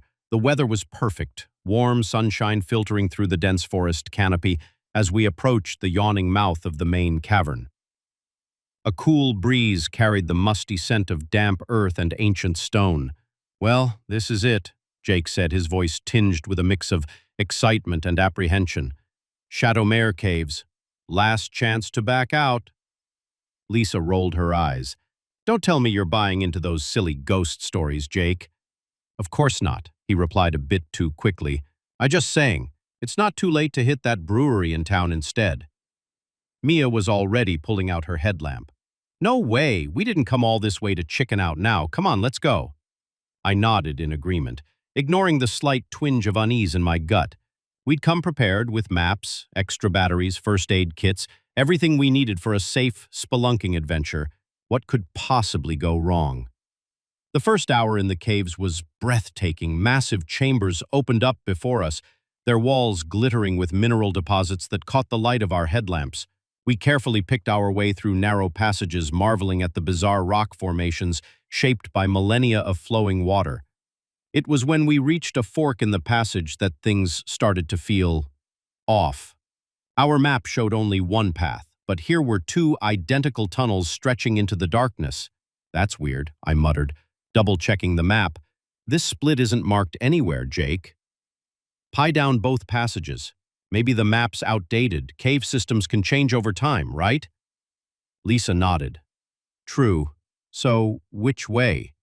We debated for a few minutes before deciding to take the left tunnel. It seemed to slope gently upward, which we hoped meant it would eventually lead us back to the surface. As we ventured deeper, the air grew noticeably colder. Our breath came out in visible puffs, and I found myself shivering despite the exertion of the hike. The walls of this tunnel were different, too smoother, almost polished in places, and there was something else, a faint smell I couldn't quite place. "Does anyone else smell that?" Mia asked, voicing my thoughts. We all paused, sniffing the air. It was a musty odor, but with an underlying sweetness that Was somehow worse. Probably just some weird fungus, Jake said. But he didn't sound convinced.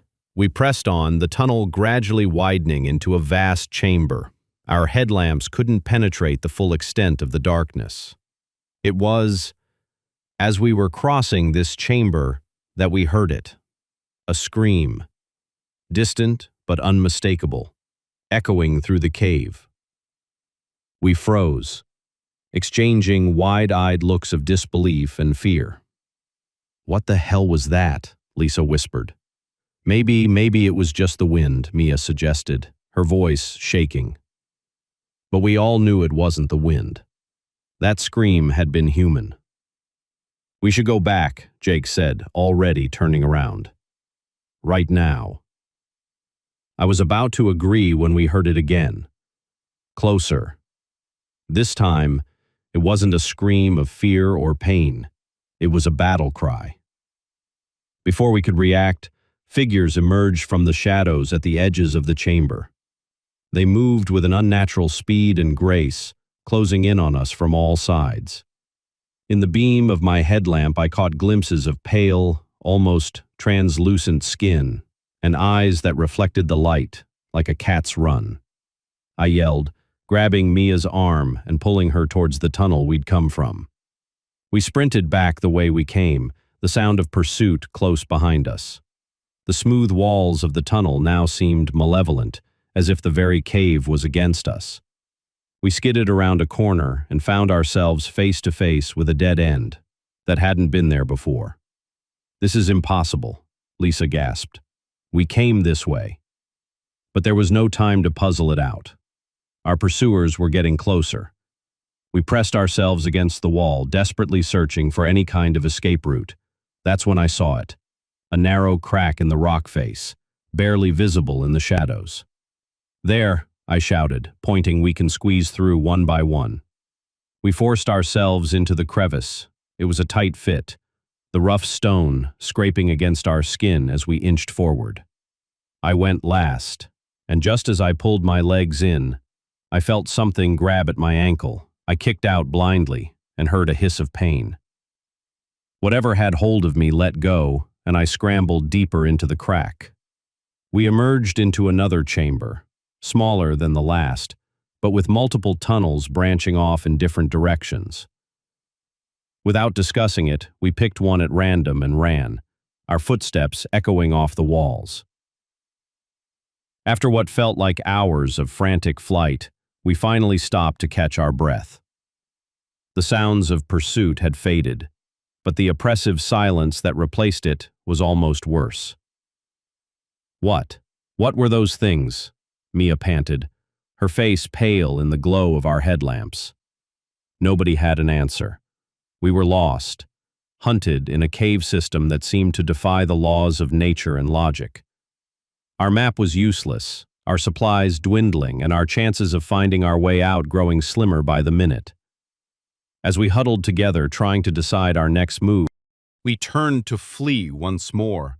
We saw them, pale figures blocking our escape, their eyes gleaming in the darkness. They were humanoid, but with elongated limbs and fingers that ended in wicked claws. Their mouths were filled with needle-sharp teeth, bared in feral grins. We were trapped. Just as I was sure this was the end, a new sound filled the cave, a high-pitched, keening wail that made my teeth ache and my vision blur. The creatures surrounding us recoiled, covering what passed for their ears. A blinding light flooded the chamber, and through my squinted eyes I saw new figures entering the fray. They were tall, willowy beings that seemed to glow from within. In their hands they held weapons that looked like they were made of pure light. What followed was a battle unlike anything I'd ever seen or could have imagined. The pale, feral creatures fought with savage ferocity, but they were no match for the glowing beings and their light weapons. In a matter of minutes, it was over. One of the glowing figures approached us. Up close, I could see that its face was eerily beautiful, with features that seemed to shift and change as I looked at them. "You should not be here," it said, its voice resonating in my head rather than my ears. "This place is not for your kind." We got lost," I managed to stammer. "Please, we just want to go home." The being regarded us silently for a moment, then nodded.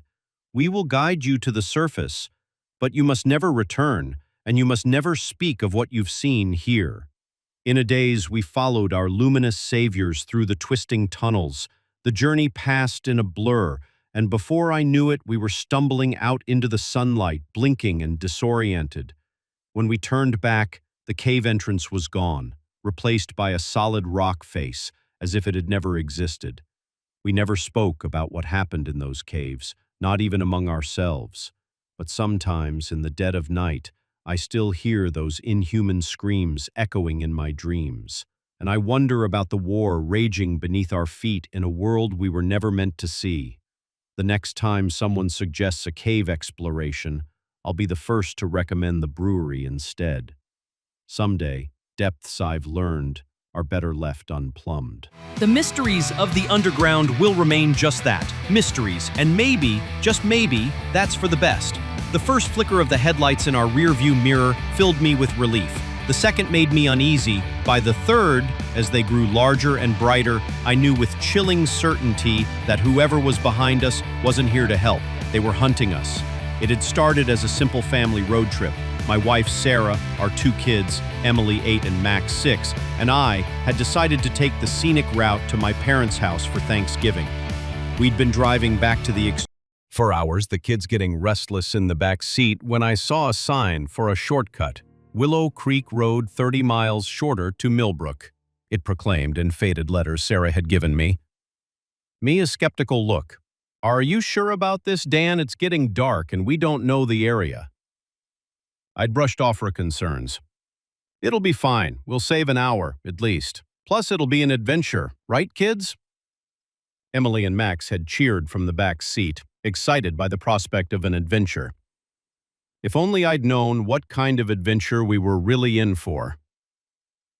At first, the road seemed fine. A little rough, maybe, with more twists and turns than I'd expected, but nothing our SUV couldn't handle. But as we drove deeper into the forest, the trees pressing in on either side, I began to have second thoughts. The road narrowed, turning from asphalt to gravel, then to little more than a dirt track. Our headlights cut through the gathering darkness, illuminating a path that seemed to grow wilder with each passing mile. Dan, I really think we should turn back, Sarah said, her voice tight with worry. This doesn't feel right. I was about to agree when our engine made a sound that turned my blood to ice. A sputtering, coughing noise that I knew all too well meant trouble. No, no, no, I muttered, easing off the gas, but it was too late. The engine gave one final violent shudder and died, leaving us coasting to a stop in the middle of nowhere. For a moment we sat in stunned silence, the sudden quiet broken only by the soft ping of the cooling engine. Daddy, Max's small voice came from the back seat. Why did we stop? I turned to face my family, trying to keep my voice calm. It's okay, buddy. The car is just having a little problem. We'll figure it out.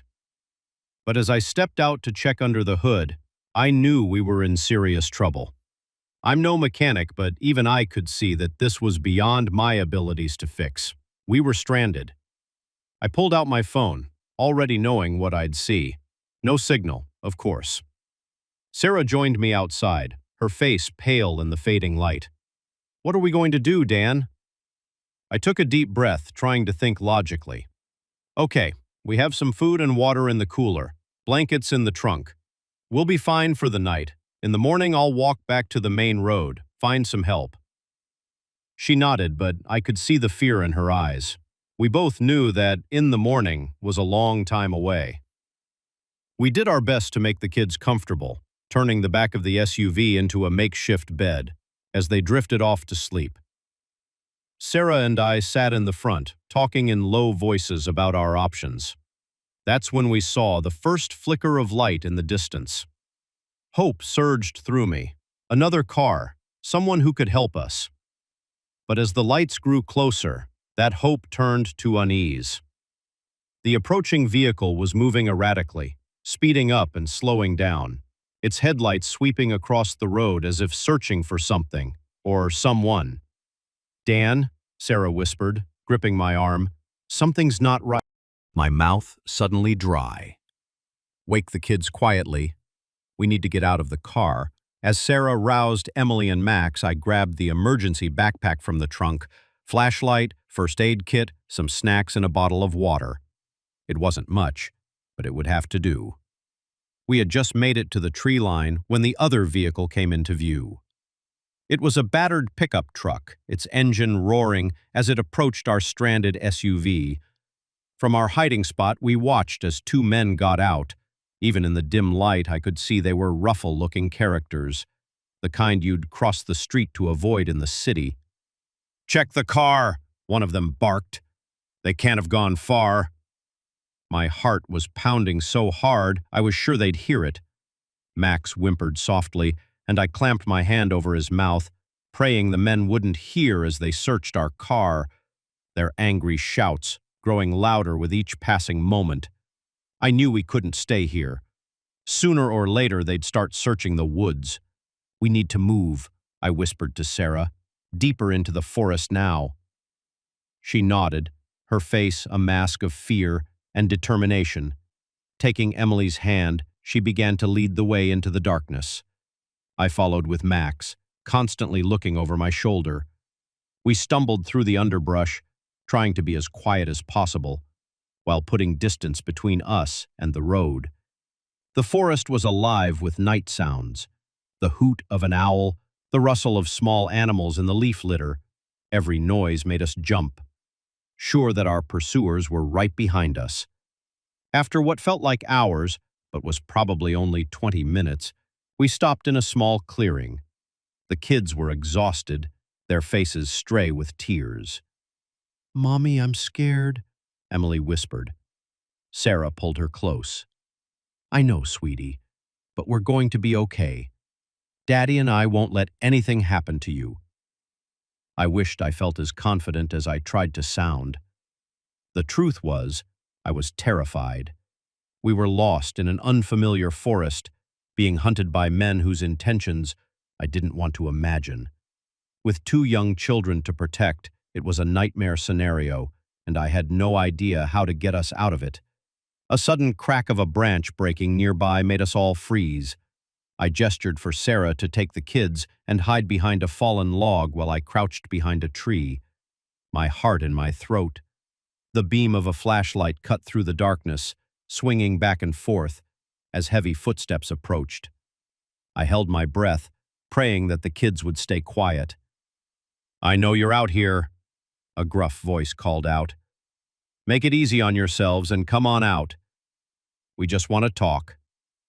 I didn't believe that for a second. These men hadn't chased us into the forest in the middle of the night just to talk. The footsteps grew closer. I could see the man now, his face half illuminated by his flashlight. He was big, with a scraggly beard and eyes that darted back and forth, searching. He was going to find us. It was only a matter of time. I had to do something. Taking a deep breath, I picked up a rock and threw it as far as I could in the opposite direction. It clattered against a tree, the sound unnaturally loud in the quiet forest. The man's head snapped towards the noise. "Got you now," he muttered, moving away from us. As soon as he was out of sight, I rushed to Sarah and the kids. We have to keep moving," I whispered. "They're spreading out, searching the woods." Sarah nodded, her face pale but determined. We set off again, moving as quietly as we could, constantly alert for any sign of our pursuers. As we walked, my mind raced, trying to come up with a plan. We couldn't keep this up forever. The kids were exhausted, and honestly, so were Sarah and I. We needed help, and soon. That's when I saw it. A faint glow in the distance, too steady to be a flashlight. A house, a ranger station. Whatever it was our best hope. "Look," I whispered, pointing light. "We're going to head that way, okay?" We moved faster, now hope giving us renewed energy. The light grew brighter, and soon we could make out the shape of a small cabin. Just as we reached the edge of the clearing, where the cabin stood, I heard shouts behind us. They picked up our trail. "Run!" I yelled, abandoning all attempts at stealth. We sprinted across the open ground, the sounds of pursuit growing louder behind us. Emily stumbled, and I scooped her up without breaking stride. We reached the cabin door just as our pursuers broke from the tree line. Sarah pounded on the door, screaming for help. For a heart-stopping moment, nothing happened. Then the door flew open, revealing an older man holding a shotgun. "Get in," he barked, his eyes widening as he took in our terrified faces and the men running towards us. We didn't need to be told twice. We dove inside, and the man slammed the door shut behind us, throwing the bolt, just as our pursuers reached the porch. "Who are you, the man?" demanded, his shotgun still at the ready. "What's going on here?" Between gasps for breath, we managed to explain our situation. The man's face hardened as he listened. "Damn Hawkins boys," he muttered. "Been terrorizing folks around here for years." He moved to an old-fashioned phone on the wall. the first working phone we'd seen in hours, and started dialing. "This is Tom Granger out on Old Mill Road," he said into the receiver. "Got a family here being chased by the Hawkins gang. Send everyone you've got." As we waited for the police to arrive, huddled in the safety of Tom's cabin, I held my family close. We were safe, at least for now, but I knew that the memory of this night would stay with us for a long time. Our shortcut had turned into the longest night of our lives, a nightmare that could have ended much differently, if not for a bit of luck and the kindness of a stranger. As I heard the distant wail of sirens approaching, I made a silent vow. Wow, no more shortcuts. No more reckless decisions from now on. The safety of my family would always come first. The flashing lights of the police cars lit up the clearing, and for the first time since our car had broken down, I felt like I could breathe again. We had survived. We were together, and that, I realized, was the greatest adventure of all. The Safe Top 30s.